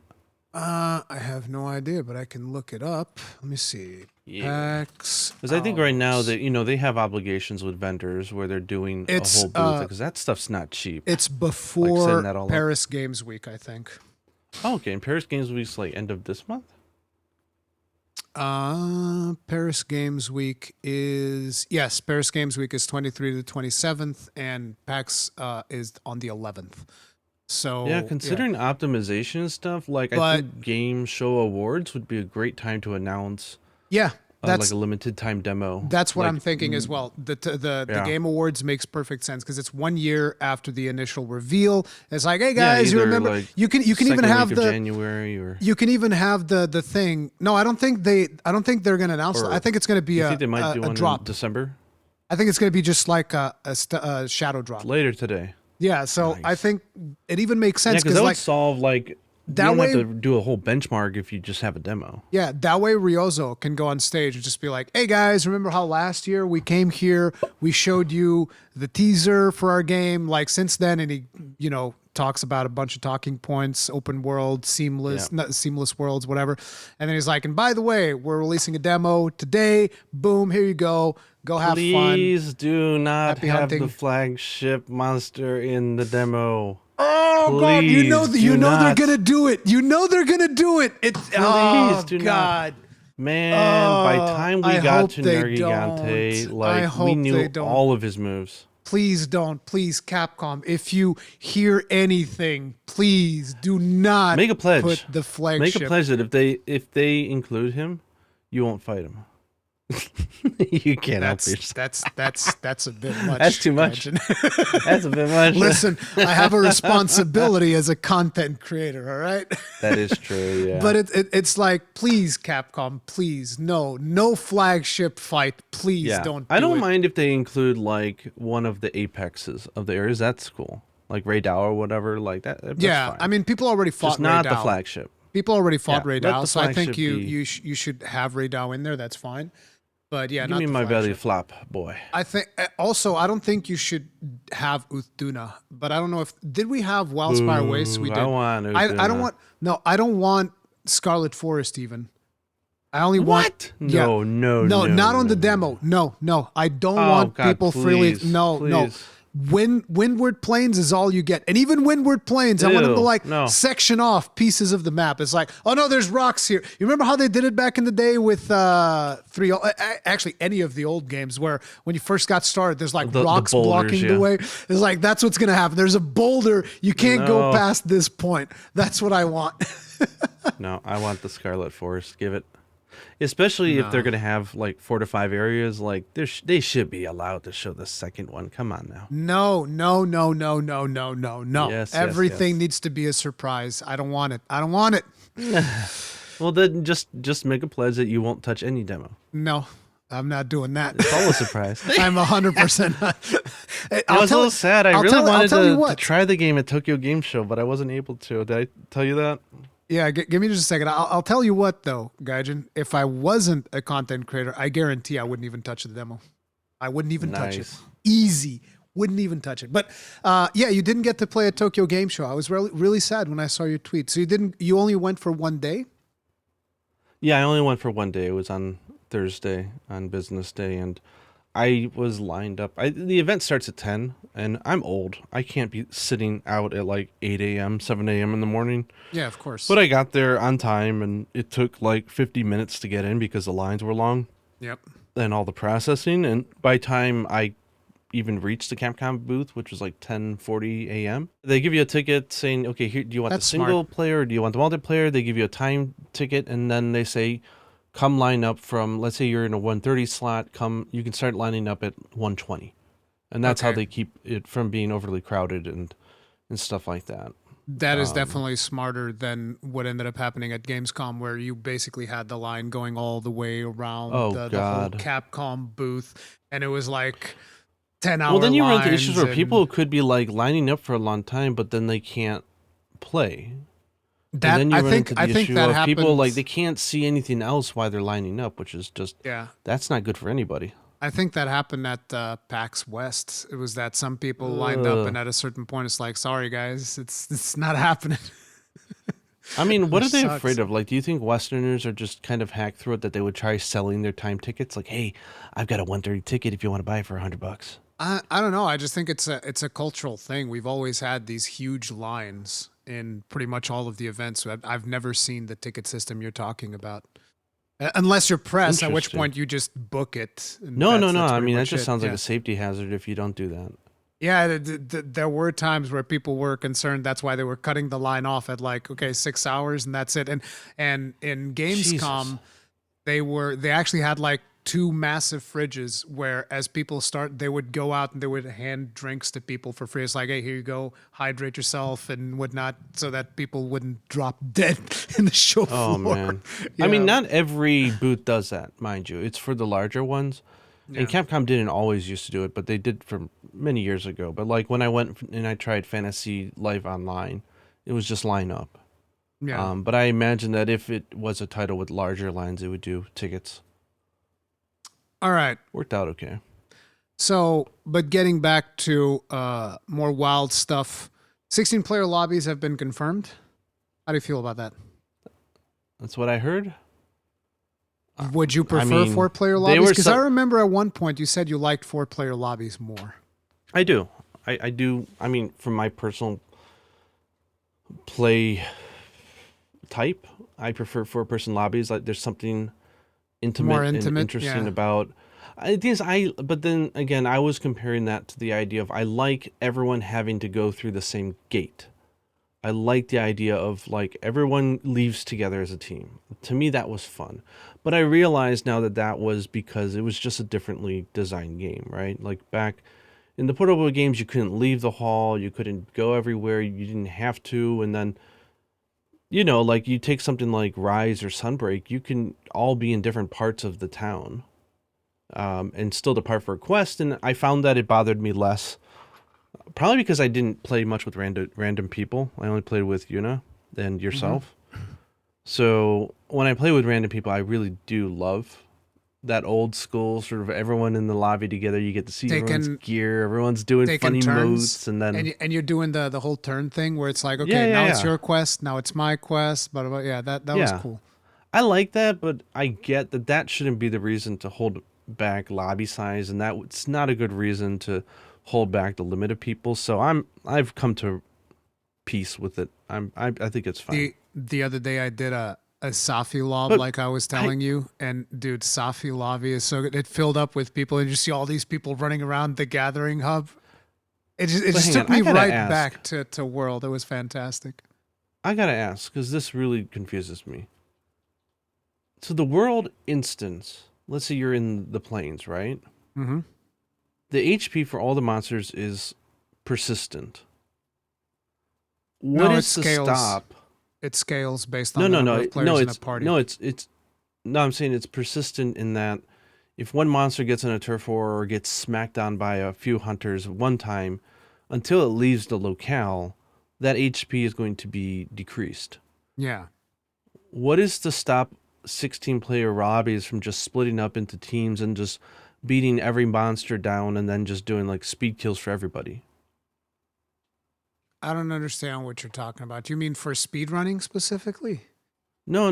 Like, let's say I join a lobby and there's like a half-dead capturable monster here. There's another one there because, I've got 4 teams out of people all hunting different monsters in the same map. I don't think that. I still think that the game is going to be limited to 4 players out in the field. Would that make sense though? Like, because if the towns That's are what I part would of the field, like expect. they're integrated, right?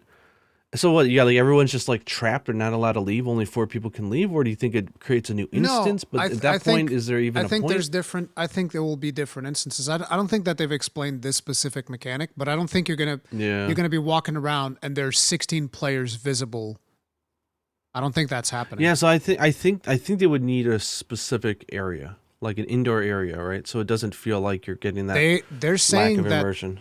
they're saying that you're going to be in the base camp, all 16 of all 16 players. Yeah, I Which I is feel something's to lost in me- translation there.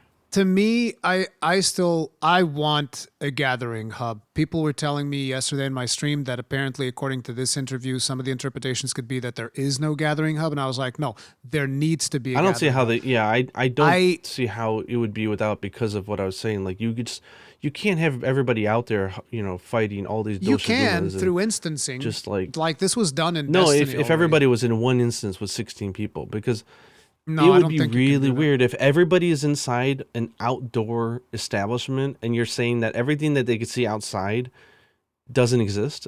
Like, it has to be instanced, right? I don't know how you do that. I don't know how that's going to work, but beyond that, the thing to me was Weird. I was super disappointed with Sunbreak that it didn't have a gathering hub. And people are like, well, Yes. but you're gathering in the town. I was like, no, I want my No, clubhouse. I need a clubhouse Yes. for me and my friends to go to. Okay? You know what I want to see now that you mentioned it? I want to see, like, you know how you have, like, the My Room customization? Yeah. Wouldn't it be cool if you can customize your own gathering Your own hall? gathering hub. Yep. The host. Wouldn't that be gets awesome? So gathering if hub you're hosting customization. it, that you can have, like, trophies of monsters that you hunted like a Hell crap ton, or like yeah, dude. things Now like you're that talking. would be so cool. Like, imagine your room in Iceborne, except that's the gathering. Is the hub. gathering hall? Yes, That would be the way. That is what I'm talking. Make it about. happen, Capcom. Make it happen. Like, and you could have like friggin' Final Fantasy 14 levels of housing. Well, maybe not, because that's Yes. crazy. But I think Gaijin's that'd like, be cool, because yes, then I won't even hunt anymore. well, I mean, then you get into the idea of, like, why would somebody want to host versus just jumping into a lobby? That could be a nice incentive. Yeah. You can customize your lobby, and then people can look and say, like, oh my god, this dude is a total Yankuku holic. Like, everything's Yankuku around here. Yep. We got Yankuku table, we got Yankuku pots of coffee, we got See, the dolls everywhere. Like, My gathering hub is just a crater because of all the explosions. That's it. That's my secret. It's just like barrel my bombs God, everywhere. And gun yeah, lances. because, like, the barrel bombs and my gun house, lances. if nobody can see it, oh my god, they could do so much for gameplay if they did that. Yep. Like, you can have, like, little trophies for hunting a monster 50 times or 100 times, or doing all sorts of weird stuff. Like, you could get all MMO on that. That'd be Absolutely. sweet. So, Oh my god. Okay, now I know I want customizable gathering halls. I see, didn't it's think time about for you that to go before, make a but video. Time Yep. to make a video. Make this on it. more. There, no, everyone just be like, he just wants it to be FF. He just wants Final it to Fantasy MMO 14 it. in Monster Hunter. Yeah. Which apparently there were talks. I don't know if it was with Sugimoto and Yoshi P or who it was, but there's like two high-ranking people in both teams that had been in talks about potential collabs or something like that. And I remember Yoshi P even made a comment. It's like, oh, last time they did it better than we did because the behemoth was better or whatever. They're like, they really went all out with that thing and it was fantastic. Maybe this time we could give them Bahamut or something like that. And it's like, hell yeah, dude. Bahamut collab. Let's go. So we were looking at that Italian interview earlier today, and there was that line about the Elder Dragons, about there potentially being less Elder Dragons or them even not being the main focus. Where are you landing on that one? Yeah, so from all these interviews, I mean, I always say the same thing, which is, like, I wish I could see the Japanese of what they were saying, but looking through the lens of someone who knows Japanese and knows how they generally they answer it, I think what they said makes a lot of sense. I think the interpretations that some people are taking are wrong. I mean, they basically are just saying that, the whole main concept of world was Elder Dragons, right? Like, that was a focus, that was a story plot, that was a thing. And they're never setting out to just make a new game being like a sequel or a bigger, better version of it, something they've already done before. So, with this being wilds and talking about nature and the different phases of each locale, I could see that elders playing less of a role. It would make a lot of sense. Whether or not they do it, I think what they were just saying is that it's not necessary for us to go crazy with elders because we're focusing on nature. But, like, they're not going to comment at this point, like, how many elders would be in the game, because it's not even a focus for them. Like, I like the idea that the apexes so far are not elders, and I would hope that all of the apexes are not elders. Hell, I don't even. I would actually. Go ahead. I was going to say that I don't even think that I would want them to do the usual thing, which is, okay, here's the flagship, and now you defeat the flagship. It's like, aha! There's But it was actually this elder dragon that was behind everything all along. And it's like, no. That's, you know, it's you guys have done that too much enough. Yeah. And I don't even think that we need, like, say, a black dragon or a red dragon or whatever. It's like, just do whatever you want. Don't feel constrained by these formulas. Nata or whatever his name is, have him grow wings and he becomes a human wyvern that we kill. He becomes Jin Kazama from Tekken. Just beat him up and we have an epic showdown. Yeah, exactly. Nata was the evil elder dragon all along. I mean, they chained up the flagship in order to hide the secret because the monster knew. Do you think that the chains that we see, that he actually grew like biomaterial over those chains and incorporated them onto himself? Or do you think that's just more of an artistic thing? I don't have enough information to make theories, but I think Nata and the Seekers or whatever protectors, I think they're the bad guys. Of course. The music from this flagship is too dramatic. There's too much tragedy in that theme to tell me that it's a bad guy. I do not think it's bad. And I love the one of the themes that it appears they're going for with that trailer is that this monster, we thought it was extinct. So if he's not extinct, it means there's likely only one of them. We can't just kill it. And that's when Nata goes like, I'll do it. I'll kill him. I'll kill this monster because of what he did to my... He just wants vengeance, I don't right? think he's hunter material. I think he's failed the test. Yeah. Exactly, he's failed the test, but that definitely puts like a very dramatic twist on the whole thing. Because you're not supposed we're the hunters. Hunters are not supposed to want to kill monsters, right? They're not supposed to want to have weapons. They're supposed to protect the natural order of things. That's one of the things that I always found fascinating is the fact that there are so many people that play this game for hundreds of hours. And then there's also a bunch of people who've never played the game before. And a lot of people reach the conclusion, it's like, oh, we're actually the bad guys because, you know, we're killing a bunch of monsters to make armor and weapons and all of this stuff. But the reality is that's a gameplay mechanic. That has nothing to do with the lore of the universe. Yeah. Well, I mean, the lore of the universe... I will say Capcom does get themselves in trouble a little bit with some of the quest descriptors. It's like, yeah, of course. Oh, I want to get this cosmetic thing, but it won't let me. Please kill it. It's like, wait, what? Yeah, exactly. So it's like, quest descriptions aside, the actual lore of Monster Hunter indicates that like the only time you hunt a monster is to preserve balance. Yeah. To preserve the balance of nature. Because, hey, look, these monsters, they're upsetting the natural order of things, and we need to put them down. We all have to coexist and achieve a certain amount of balance, which is why it's lore. I was so frustrated. Yeah, I was so frustrated when people started talking about monster abuse when it came to Monster Hunter World, and I was like, you don't understand what this game is they've about. Just been watching TDS videos too much, and of course that's monster abuse.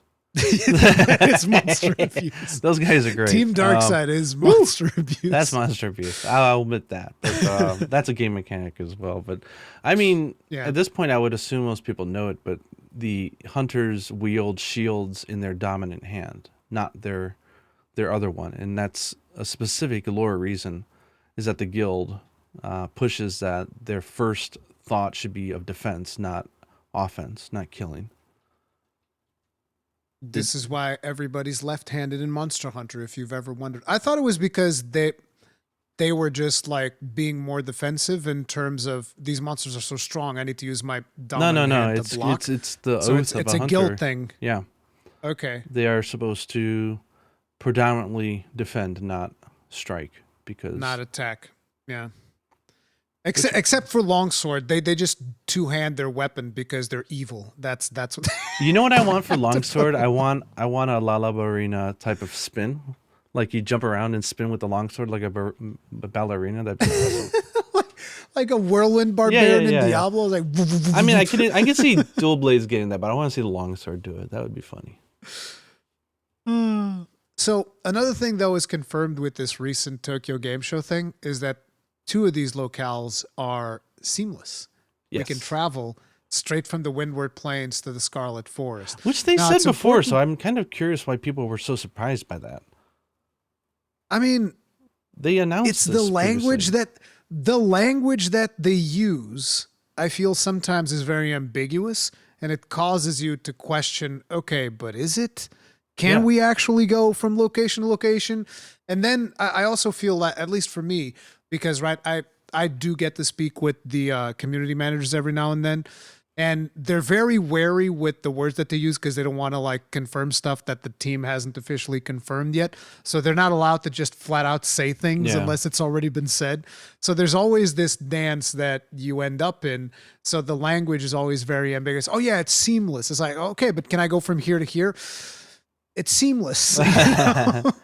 Yeah, so, So it I is think seamless, that yeah. is also one of the reasons. Yeah, but you can totally travel. Now, the thing is, this doesn't mean that you can seamlessly travel to every locale, because I think that some of the locales are going to be too far away for you to travel. So there's probably going to be some locales that are adjacent, like Windward Plains and Scarlet Forest. And then there's other locales where you have to like travel by airship or something like that to get there, I would imagine. Yeah, probably, maybe. I mean, they've designed each area, although they are connected, and that's great for immersion. It seems like, areas are areas, so they're very much gated in a way that gameplay and camps and stuff like that happens around that surrounding area, which is good. So, Gaijin, why do you think that the water in the Scarlet Forest is red?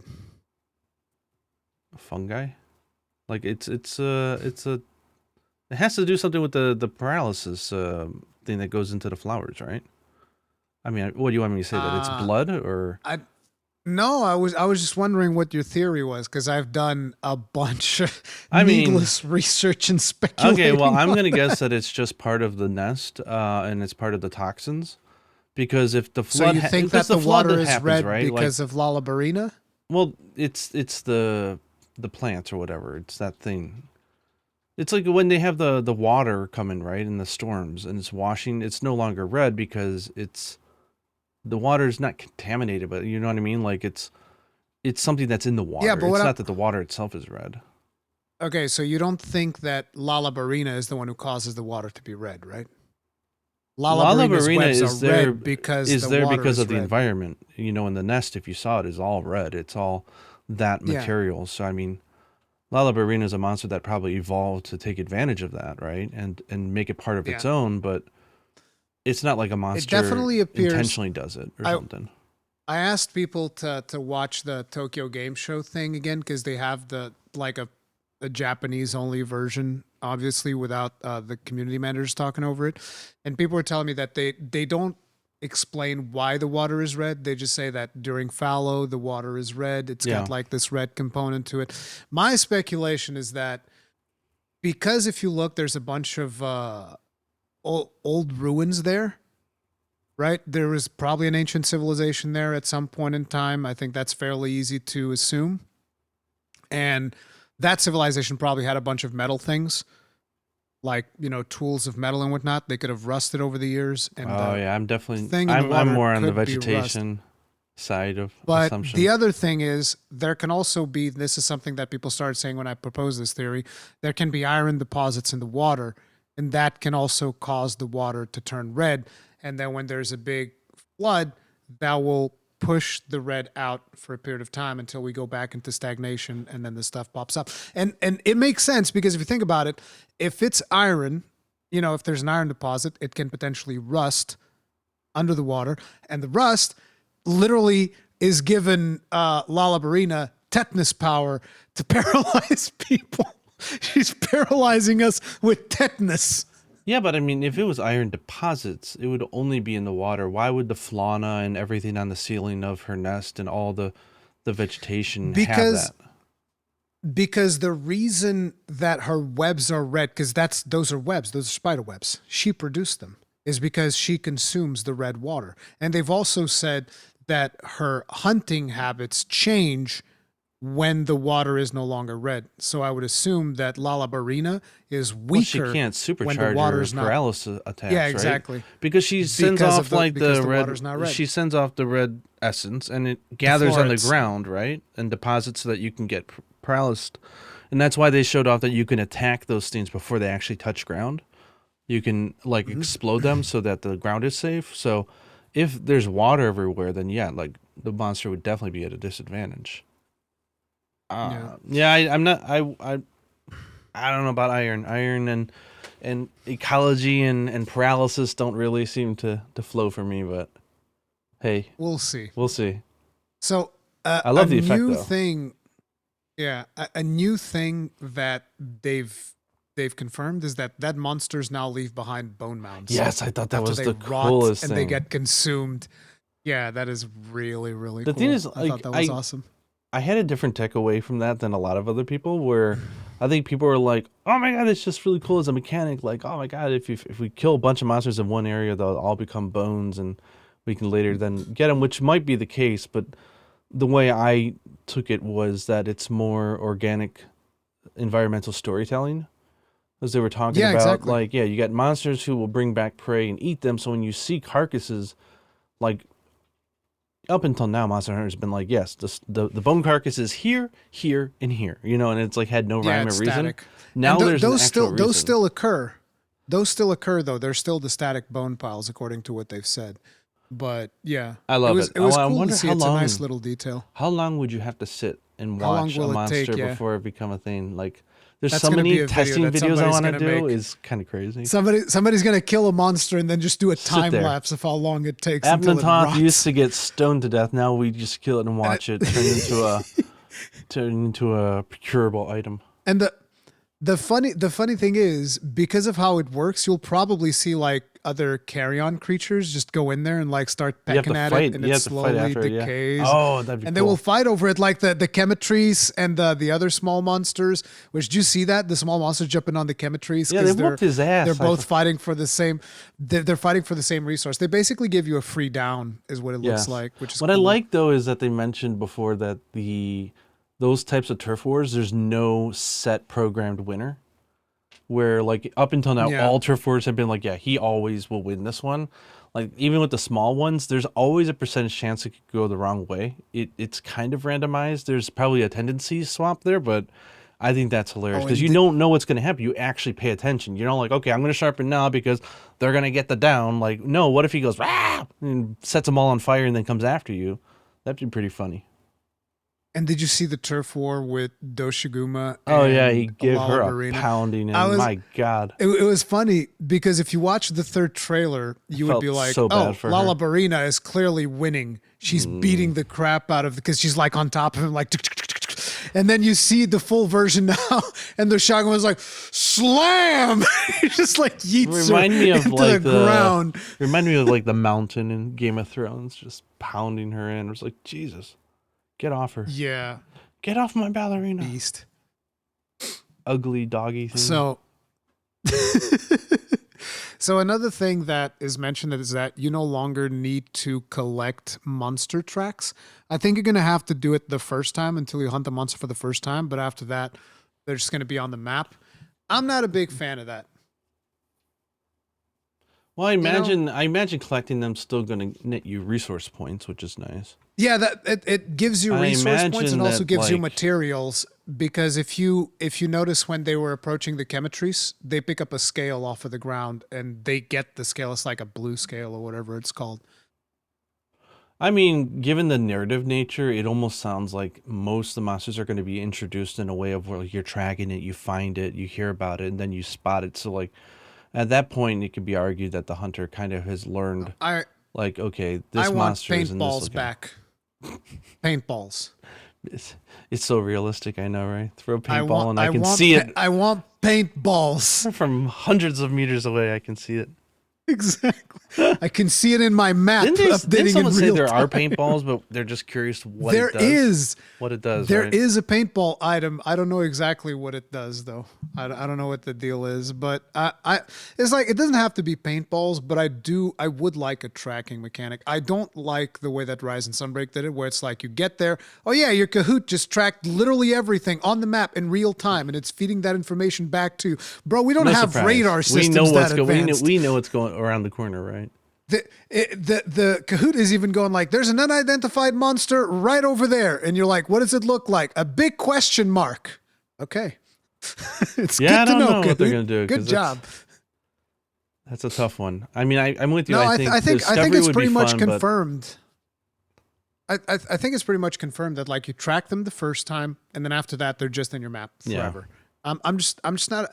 I think that world in Iceborne did a bit of a middle ground where it's not you hunt it once and you have it forever, but you hunt it a couple of times and then you know where it is. I was like, I would rather have that. If we're not doing paintballs, then let's have that rather than just like there's no tracking at all after you kill it once. You just know Too what much it is. You quality know of where life. it is. You know everything about it. Yeah, I think it's too much, but you know. Then again, you know that I've had another controversy because I've expressed that I'm not a fan of you being able to sharpen on Seikret during combat. People also got upset at me for that. You mean I was teleport like, all right, or? I mean, no, like you can basically like. But say you can for do that with a instance, you're fighting palamute, You can, and I didn't like it back then either. Yeah. So I was hoping they would rein that in, but no, of course not. It's Of gonna. course That's not. just like cat's out of the bag. It's gonna work forever. It's like I'd be okay sharpening outside of combat, but during combat, I just don't like it. I don't think it makes a lot of sense that I can just run laps around to those Shaguma that it can't catch up to me at all, and I can just like now I'm gonna heal. Now I'm going to sharpen. Now I'm going to eat some meat, maybe do some buffs. And in the meantime, you're just like, and the Shaguma is just like, what the hell? Bro, I thought we were fighting. You know, that's the thing. I I don't get that. like that aspect of it. But, you know, it is what it is. That's obviously going to be a thing. I'm hoping that there's potential for monsters to punish you for doing that. Yes. So, that'd like, be maybe nice.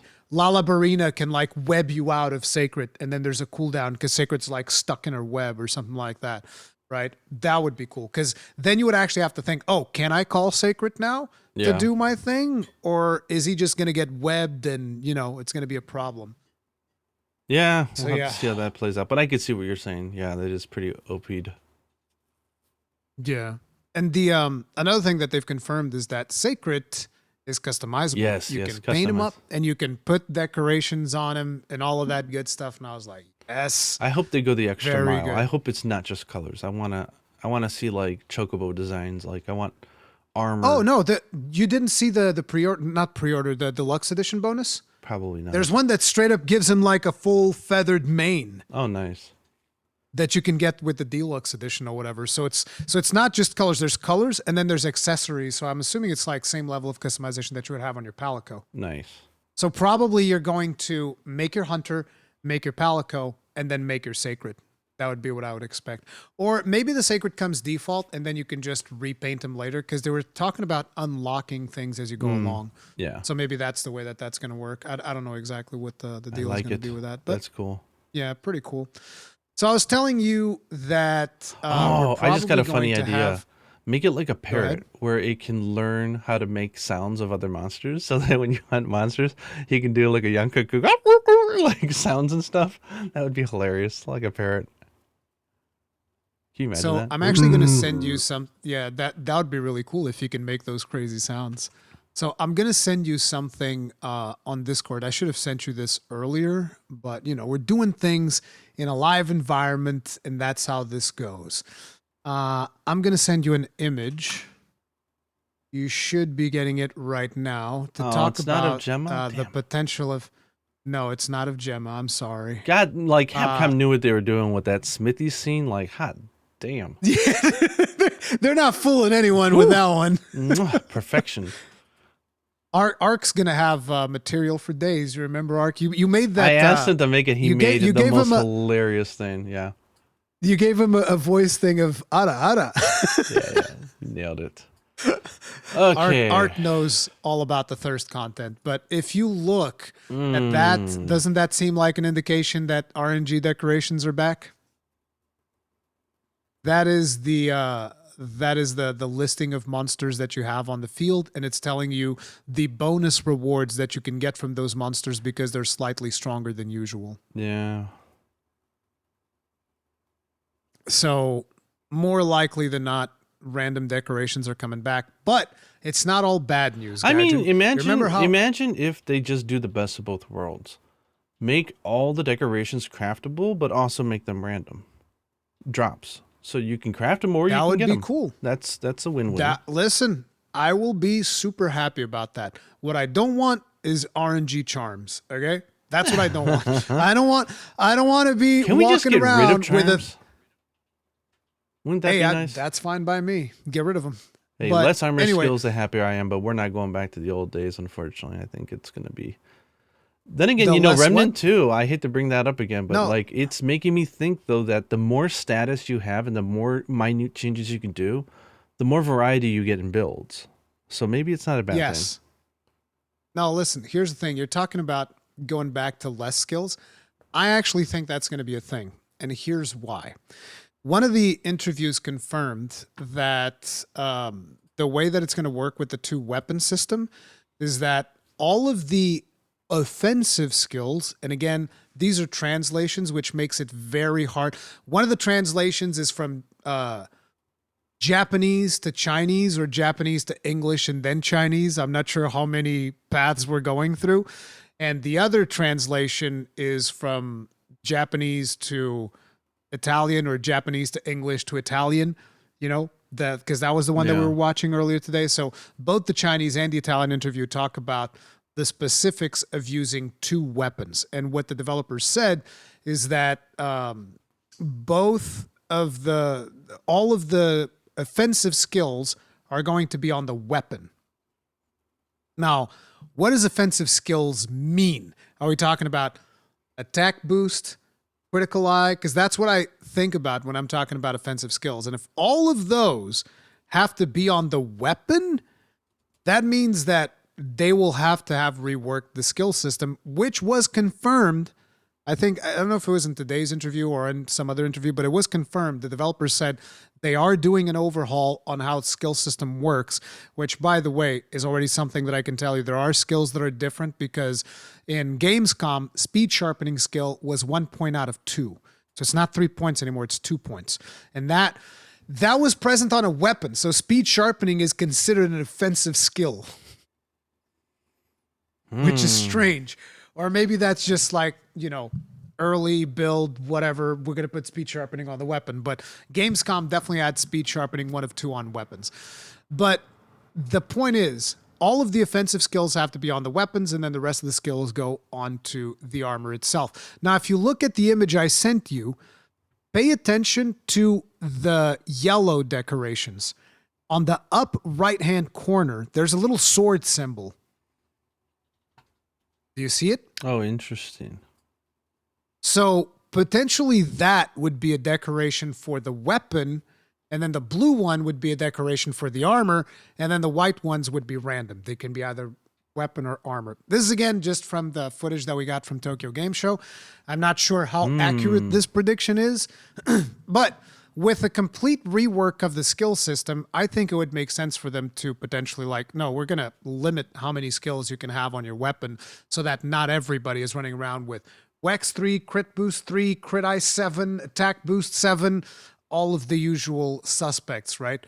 Because that actually, despite the fact that a lot of people love using all of those skills, that actually diminishes the amount of builds that you can make because everybody sees those 4 or 5 skills as completely mandatory. Like, I need to have these skills for my build to work. Then yeah, it makes sense because you want to deal damage and all of that stuff. But what if they either remove those or change the way that they work and all of that stuff and actually make you have meaningful choices, such as, hey, you're on a hammer, you're going to be running KO. Or you're going to be running some stamina regenerating things so that you can charge more often. Or, and those would be the choices that you would have to make. You're on Gunlance, you want to be playing, maybe I even have to choose between, okay, do you want artillery or do you want magazine? And you can't have both. That could potentially be another interesting choice. And maybe somehow normal shelling would benefit more from magazine and wide shelling would benefit more from artillery. But I want those to be choices that we're making rather than, no, I want to stack 50 different skills onto my thing like I did in Sunbreak, where I put every single skill that I could possibly ever want and still have room left over in my build. No, I don't think that makes sense. So that's the way that I'm looking at the RNG decorations. Yeah, I'm interested when they're going to finally start talking about this stuff. The skill system. But yeah, that's why I was telling you that potentially those are making a comeback. Now, go ahead. No, either way, it looks different. So that's good. Whatever it is. I'm curious on when they're going to start talking about the skill system and how it's going to work. With more detail? Yeah, they're probably still ironing it out, but they're probably near. But the other thing is, because of that, we now understand how it's going to work when you swap between two weapons. Because like if all of your offensive skills are on the weapon, then once you swap the weapon, you're optimized. You're good. You're good to go. And potentially the weapon itself will also have decorations. So you'll put the decorations on the weapon plus the offensive. I mean, not potentially. The weapon will have decorations according to the theory that I have with the sword on the top right-hand side. So the thing is, once you swap weapon, most of your build is on your weapon, and then your armor just has a couple of quality of life builds that are more generic. So that would be how you can optimize for two weapons. So you can't think of it as a world or rise thing where it's like, oh no, I have this whole armor set that is all juiced up for this one weapon. It's more like, no, the weapon has all the skills on them, and once you swap weapons, you're good to go. Yeah, I could see some good potential here. I'm just curious how it's going to work. You know, like are weapons of similar, are they going to be differentiated because they have more slots, or are some weapons going to come with an inert skill built in with them, or how are they going to do that, That will be interesting to see, so long as it's not curious crafting. Especially when I'm just trying to think, like with Gunner, like there's so many skills that affect your offensive compared to Blade Master, like reload speed. Are there? Yeah. There's trajectory, no, but see, that's there's what I'm saying. Reload speed, like are they going to change? No, but listen, Gaijin, but are there in Wilds so many skills for gunners? Yeah, we don't know. That's actually one of the things that I'm super excited about because, again, I know that a lot of people, they get excited about, oh, I can't wait to slap on Wex, crit boost, crit eye, attack boost. And I'm just like, those are the most boring skills. Yeah, you want a hot take, get rid of weakness exploit. Yeah. Get rid of it. 100%. We have weak spots. And hit the same area, aim it well, you do more damage. Boom. You want another hot take, and I'm probably going to make a video on this. You should never, ever, ever be able to achieve 100% critical chance. Yeah. You should never, under any situation, be able to achieve 100% that'll just become the norm. Yeah, because what people don't understand is when you're able to achieve 100% critical chance, you're not really doing a critical hit anymore. It's just a flat increase. It's just the same as attack up. That's it. Boom. It's just a ridiculous amount of attack up. That's what it is. There's no longer a critical chance. You're just hitting that thing 100%. And I think that's stupid because it's not a critical attack anymore. Critical boost, I hope they get rid of. I actually don't like critical boost, even though I don't think they'll get rid of it. It's just like if 40% damage up, like you're saying, if you can raise your critical rate that high, obviously that's going to trump every other attack up skill. Yeah. But that's the thing. And here, this is why I think they need to rework the way that critical attacks work, because at a certain point, you should have a build that is usable with you just stacking attack, and that's just a more consistent build. And then the critical build is like, hey, if you get lucky, so like a percentage amount of times, you are going to be faster than the attack build. A percentage amount of other times, you are going to be slower than the attack build, and the attack build is going to be consistent all the way. And that needs to be the way that critical hits work. Because for a lot of people, critical hits is just like, well, I get to 100%, and now I just deal more damage than the attack build. It's like, well, what's the point of the attack build then? There's no point. Shouldn't exist. I want monsters to be able to do critical hits. Don't they do? No, they don't. I don't want to know, looking at my health bar, like, oh, well, if he hits me with this tail, I can survive it. Like, I know that'll take off half my... No, what if he crits? I can guarantee... What? They will not do that. most people don't want that. They Gotcha. don't want that. I know. What? Randomness on my health? No. People don't even want to use Divine Blessing. Remember when they gatekept Hey from using Divine Blessing as Fatalis? I was like, bro, I'm a use Divine Blessing Plus and get it 5 times just to piss people off. Gold Rathian approved. Exactly, Gold Rathian approved. So another thing that I've noticed from the Tokyo Game Show stuff, well done stakes now also increase your health. Yeah. They don't just increase your stamina, they also increase your health. And thank God, because we basically never used well done stakes anymore because you didn't have to. Yeah, so I wonder what they're going to do with max potions. Is it just going to be that it's an instant pop versus like having to actually animate and see yourself eating it? Is that the only difference or what? Yeah. Or maybe, or if they're going to do a system. They're just a faster heal. They're just a faster heal. Yeah, maybe eating meat will just take a lot of time. I don't know. We shall see if that is the case. In that list I sent you, notice how the monsters have like different strengths. Yeah. So it seems like this time around, based on the strength of a monster, is going to give you more rewards. And I'm hoping that means, you know, you can actually have a more challenging experience in the lower ranks by just choosing to fight the harder monsters. Because usually people will make the argument, I think it's a good argument, that like, oh, you know, low rank is to introduce people to the game so the monsters can't be too strong. Even though in the older games, if you remember when we start playing, you'd be scared of some of those low rank monsters. Like, what the hell? Yeah, bro? I would like long rank to be a longer experience in that way, yeah. A longer and a more challenging experience. And I'm like, okay, so if we have these monsters with this power differentiator, that means that me as a veteran, I can go and I can fight the stronger monster, and that monster can be significantly harder than the lesser version of it, so that the newer player can then be advised through some tutorial or something, hey, you know, if this is your first time playing, maybe stick to 1-star monsters for the time being, get your feet wet, all of that stuff, and then start climbing up. And people who've played the game before can just straight up, no, I'm going to go against that 3-star Chatacabra, and he's actually going to pound you into the dirt. Like, you're actually going to be scared of that monster. I would love to see that. Yeah, the thing that I'm curious about, though, is like to see. I have to rewatch the video, but I thought that the strong indicator here was their HP, as they were talking about, like, oh, yeah, if a monster's already been damaged, then, you know, they'll appear weaker here. Because I'm looking at, like, Doshaguma here is rated as a 5-star threat. But his strength is only 3. And his reward, I mean, the reward, he does have a unique item that the other ones don't, but... Yeah. Yeah, I'm interested to see what this is. But it says, it says strength, not health. So, you know, it means how hard they are. How hard they hit. Okay. How powerful they are. I want to see those monsters actually be way harder. Yeah, like you see how agree. there's two Balaharas in there, and one is like strength 3 and the other one's strength 4.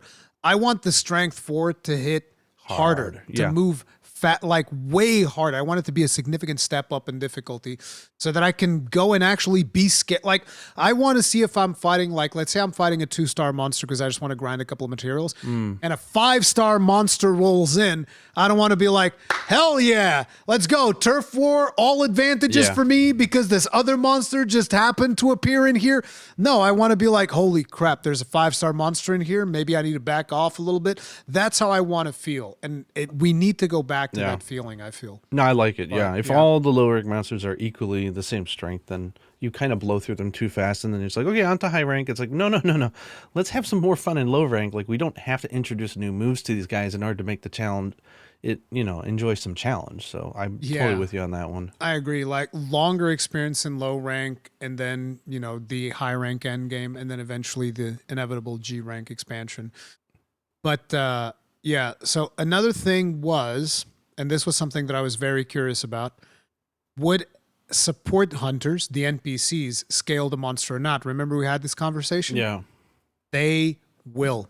When requesting support from NPC hunters, the difficulty does scale to multiplayer level. Good. However, if the NPC hunter's cart, it doesn't count towards the total number of carts that would cause a mission failure.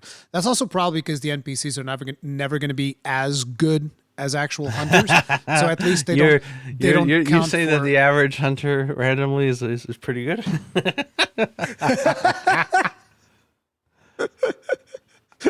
I imagine they'll do something like they do. I imagine they would do something like they do with FF14 in the same system, where if the better you're doing, the more they'll be a little bit more conservative in their attacking, and they'll just balance out so they're not over tipping the scales of strength too much.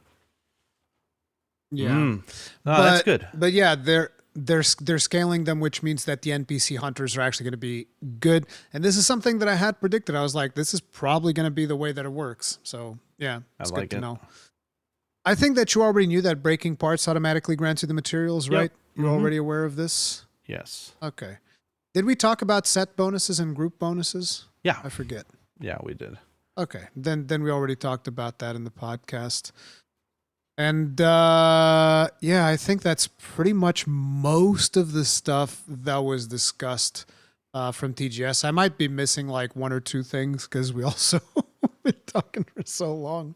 Yeah, and I've been making so many crazy videos about this stuff. But yeah, I haven't even had a chance to go through like the TGS live streams and rewatch them again and see if please, any little things you in the need menus. to. You really need because to, they weren't like I was literally like, listen, when that gameplay footage came out, which was last Saturday for me, I had to be up at like 5 in the morning. I was up at 4, started streaming at 4:30, and we were up like watching that thing. And then after that, I basically spent a decent chunk of the day going over that stream. So basically I recorded the stream from their channel because they hadn't uploaded like a separate version of it. And because the file, the length is too big, YouTube will not generate captions. So I recorded it from their channel. Then I uploaded it to YouTube unlisted, had YouTube generate auto captions translation for that. Oh, good gosh. And then I started watching the video with those captions. And then I had my phone with Google Translate so that I would look at them and it was like, what's this? Oh my God. What's this? The effort. Holy God. I spent like the whole day going over that video and then like a big 1 hour breakdown of every single thing I could find. Oh, wow. Now I was listening to one of your recent videos and you had several times where you said, if anybody speaks Japanese and can tell me, like, is there anything you want to rapid fire at me now on that? Or is it just too I mean, no, it's like at the time, the biggest thing, and somebody already looked into it, was the watercolor thing, but they don't actually explain why the water is red. Because most of the other stuff you can kind of infer through basic knowledge of Monster Hunter. So these are things that I wouldn't be able to notice if they say something. And did you see the post that I made where one of the translations from the YouTube captions was like, this is the zone where I shake my ass and then I open the red thing in my... Was that a Chatacabra hunt? No. It was the Lollabarina. Damn. It was in the Lollabarina. Yeah, when he started saying, this is the zone where I shake my ass. So what you're saying is the users putting the dating sim tag on the Steam page was not a mistake? It might have not been a mistake. No, but yeah, it would be cool if you watch it. That thing is like 40 minutes or something like that, and you will probably be able to squeeze out some new information out of it that nobody has seen yet, I would imagine. They have a separate VOD uploaded now on the Japanese Capcom channel. Cool. So that should be super easy for you to find. But yeah, I don't know if you have anything else you want to say. No, I'm just so damn excited. Like I was just like looking at the trailer and the gameplay from TGS versus like the reveal trailer. Like there's just, I can see why I started out kind of like, because they focus so much on like the herds and the grittiness and all that kind of stuff, where now it's like, it's so colorful. It's so, look at all the colors. There's so much personality. There's so much goofiness in the there. Scarlet Forest. Oh my God. Oh yeah. Did you see the stuff that happens with the Woodwoods? Yeah. No, not the Palico. With the Woodwoods. Yeah, that was adorable. When they go over there and they're all like having one big cookout and whatnot. That's really, really cool that you can just like go out there, hang out with them. And the little fishing mini game as well. It's looking hella good. Yeah. I mean, it was. But Yeah, so I'm ahead. just so damn excited. I just want to play the game at this point. yeah, I just really, pretty much. really want to try it. So I'm totally sold. They've got my pure faith behind everything. And I'm all the areas I thought, oh, I hope they're not focusing too much on this. It doesn't seem like they're doing that. It seems they've got, they know what they're doing. So 100%. at this point, it's just a waiting game. It's just like, oh my God. But man, I really hope they do a demo.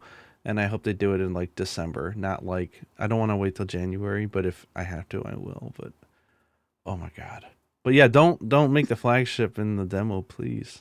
Yes, please. No flagship. I mean, in the especially if demo. it's supposed to Oh be like my God. we thought it was extinct. It's like, man, we've got over 10,000 community hours hunting this thing before the game's even out. We know everything about it. We know all of its crevices. We know all of its holes. We know everything. Yeah, by the time World came out, there was nothing people didn't know Nothing. about Nergigante. Yeah, I 'Cause, don't like, want the that. whole moveset was made, and we don't want that again. Nope. But But don't listen Yeah. to Rurikhan. Give me the belly flopper, man. I want to fight that. no, for me. Utduna. No, That Utduna. was the highlight of TGS. I think that monster is amazing, That monster is just straight up and the living water its physics. best life. Holy mama! Like the He's waves. he's and living his everything. best life because like the hunter's all concerned about hunting him, and he's like, "Oh, look at me belly flopping! Woo! I love belly it. flopping! The belly flop! Yee!" He's just And the like poor having thing, a blast. you can break his like veils and stuff. I feel so bad, but then he just belly flops you. It's so cool. And it's actually funny if you look at that trailer where Olivia is just coming in with hammers like "Rah!" slams him in the face and his face doesn't even move, and then he pushes her off. It's like Yeah, that's pretty cool. they still need to sell me on Olivia. She still will not be part of my hunting party. They need to. Aw, I like her Palico Why? though, a lot. I don't know. I don't. Athos. Maybe she's too serious for me. I'm so aloof when I hunt. Oh, you know another theory that I have. You know how they show us the campsite at the Windward Plains. Yeah. So you know how there's now 2 expedition teams. There's us, which is Avis, and then there's Olivia's team, which is Yeah. Astrum. So my prediction is that the camp in the Windward Plains, that's the Avis camp. Then the camp in the Scarlet Forest, that's going to be the Astrum camp, which is bought for the other expedition. And then the thing is, I really hope that this is the case. The guild is probably doing something shady, and Astrum Expedition is there to guarantee that we don't learn more than we're supposed to. They're like, Man, they're like there to keep us in You are check. just hoping so hard that the guild gets exposed for being. Yes, conspiracy theories about the guild. I'm all about that. I am all about that. All of the shady stuff that the guild has ever done, that's me. I'm there to expose them. I'm going to expose the guild. I've been harassing Jono so much. I'm like, you think I don't see these ships? I see what you guys are doing. I see how you changed the crest on the top of the balloon. I see everything. Jono over the last couple days is like, Rurikhan's going crazy. He's lost it. He's gone over the edge. I don't trust the guild. Like people think that I'm whispering in Jono's ear about like, listen, RNG decos is the way to go. In reality, I'm like, no, Jono, I see the ships. I see them. I mean, you know what it's like. I've been messaging you and Kogat nonstop. I see these ships. These ships are everywhere. It's the same ship. I'm like you. I get down a rabbit hole and I love that whole experience of jumping down the rabbit holes. It's fun. It's been a blast. But anyway, guys, that is going to be it for this episode of the Third Fleet Podcast. If you guys enjoyed it, do make sure to hit it up with a like, subscribe, bell notification icon, all that jazz for more Monster Hunter Wild. Did I say Monster? Monster Hey, Hunter I like Monster Hunter Wild. Monster Hunter Wild's goodness. And also make sure to subscribe to Gaijin because for sure this time he's going to be making videos, right? Once the Gaijin? game's For out, sure. yeah, I'm not going to make any promises leading up to launch because I Well, haven't even no, been but you able to have to make a make the- video on Tokyo Game Show yet, and like disgraceful. I mean, Well, that's the one that's the time. Now is the time. Like your voice is recovered. You're going to go watch that gameplay. See, guys, I'm trying. Guys, please don't hurt me anymore. People are like, Rurikhan, you took Gaijin from us, you terrible person. I was like, I'm doing my best. Anyway, That's going to be it, guys. We'll see you guys on the next one. Stay strong. Stay safe. Senpai!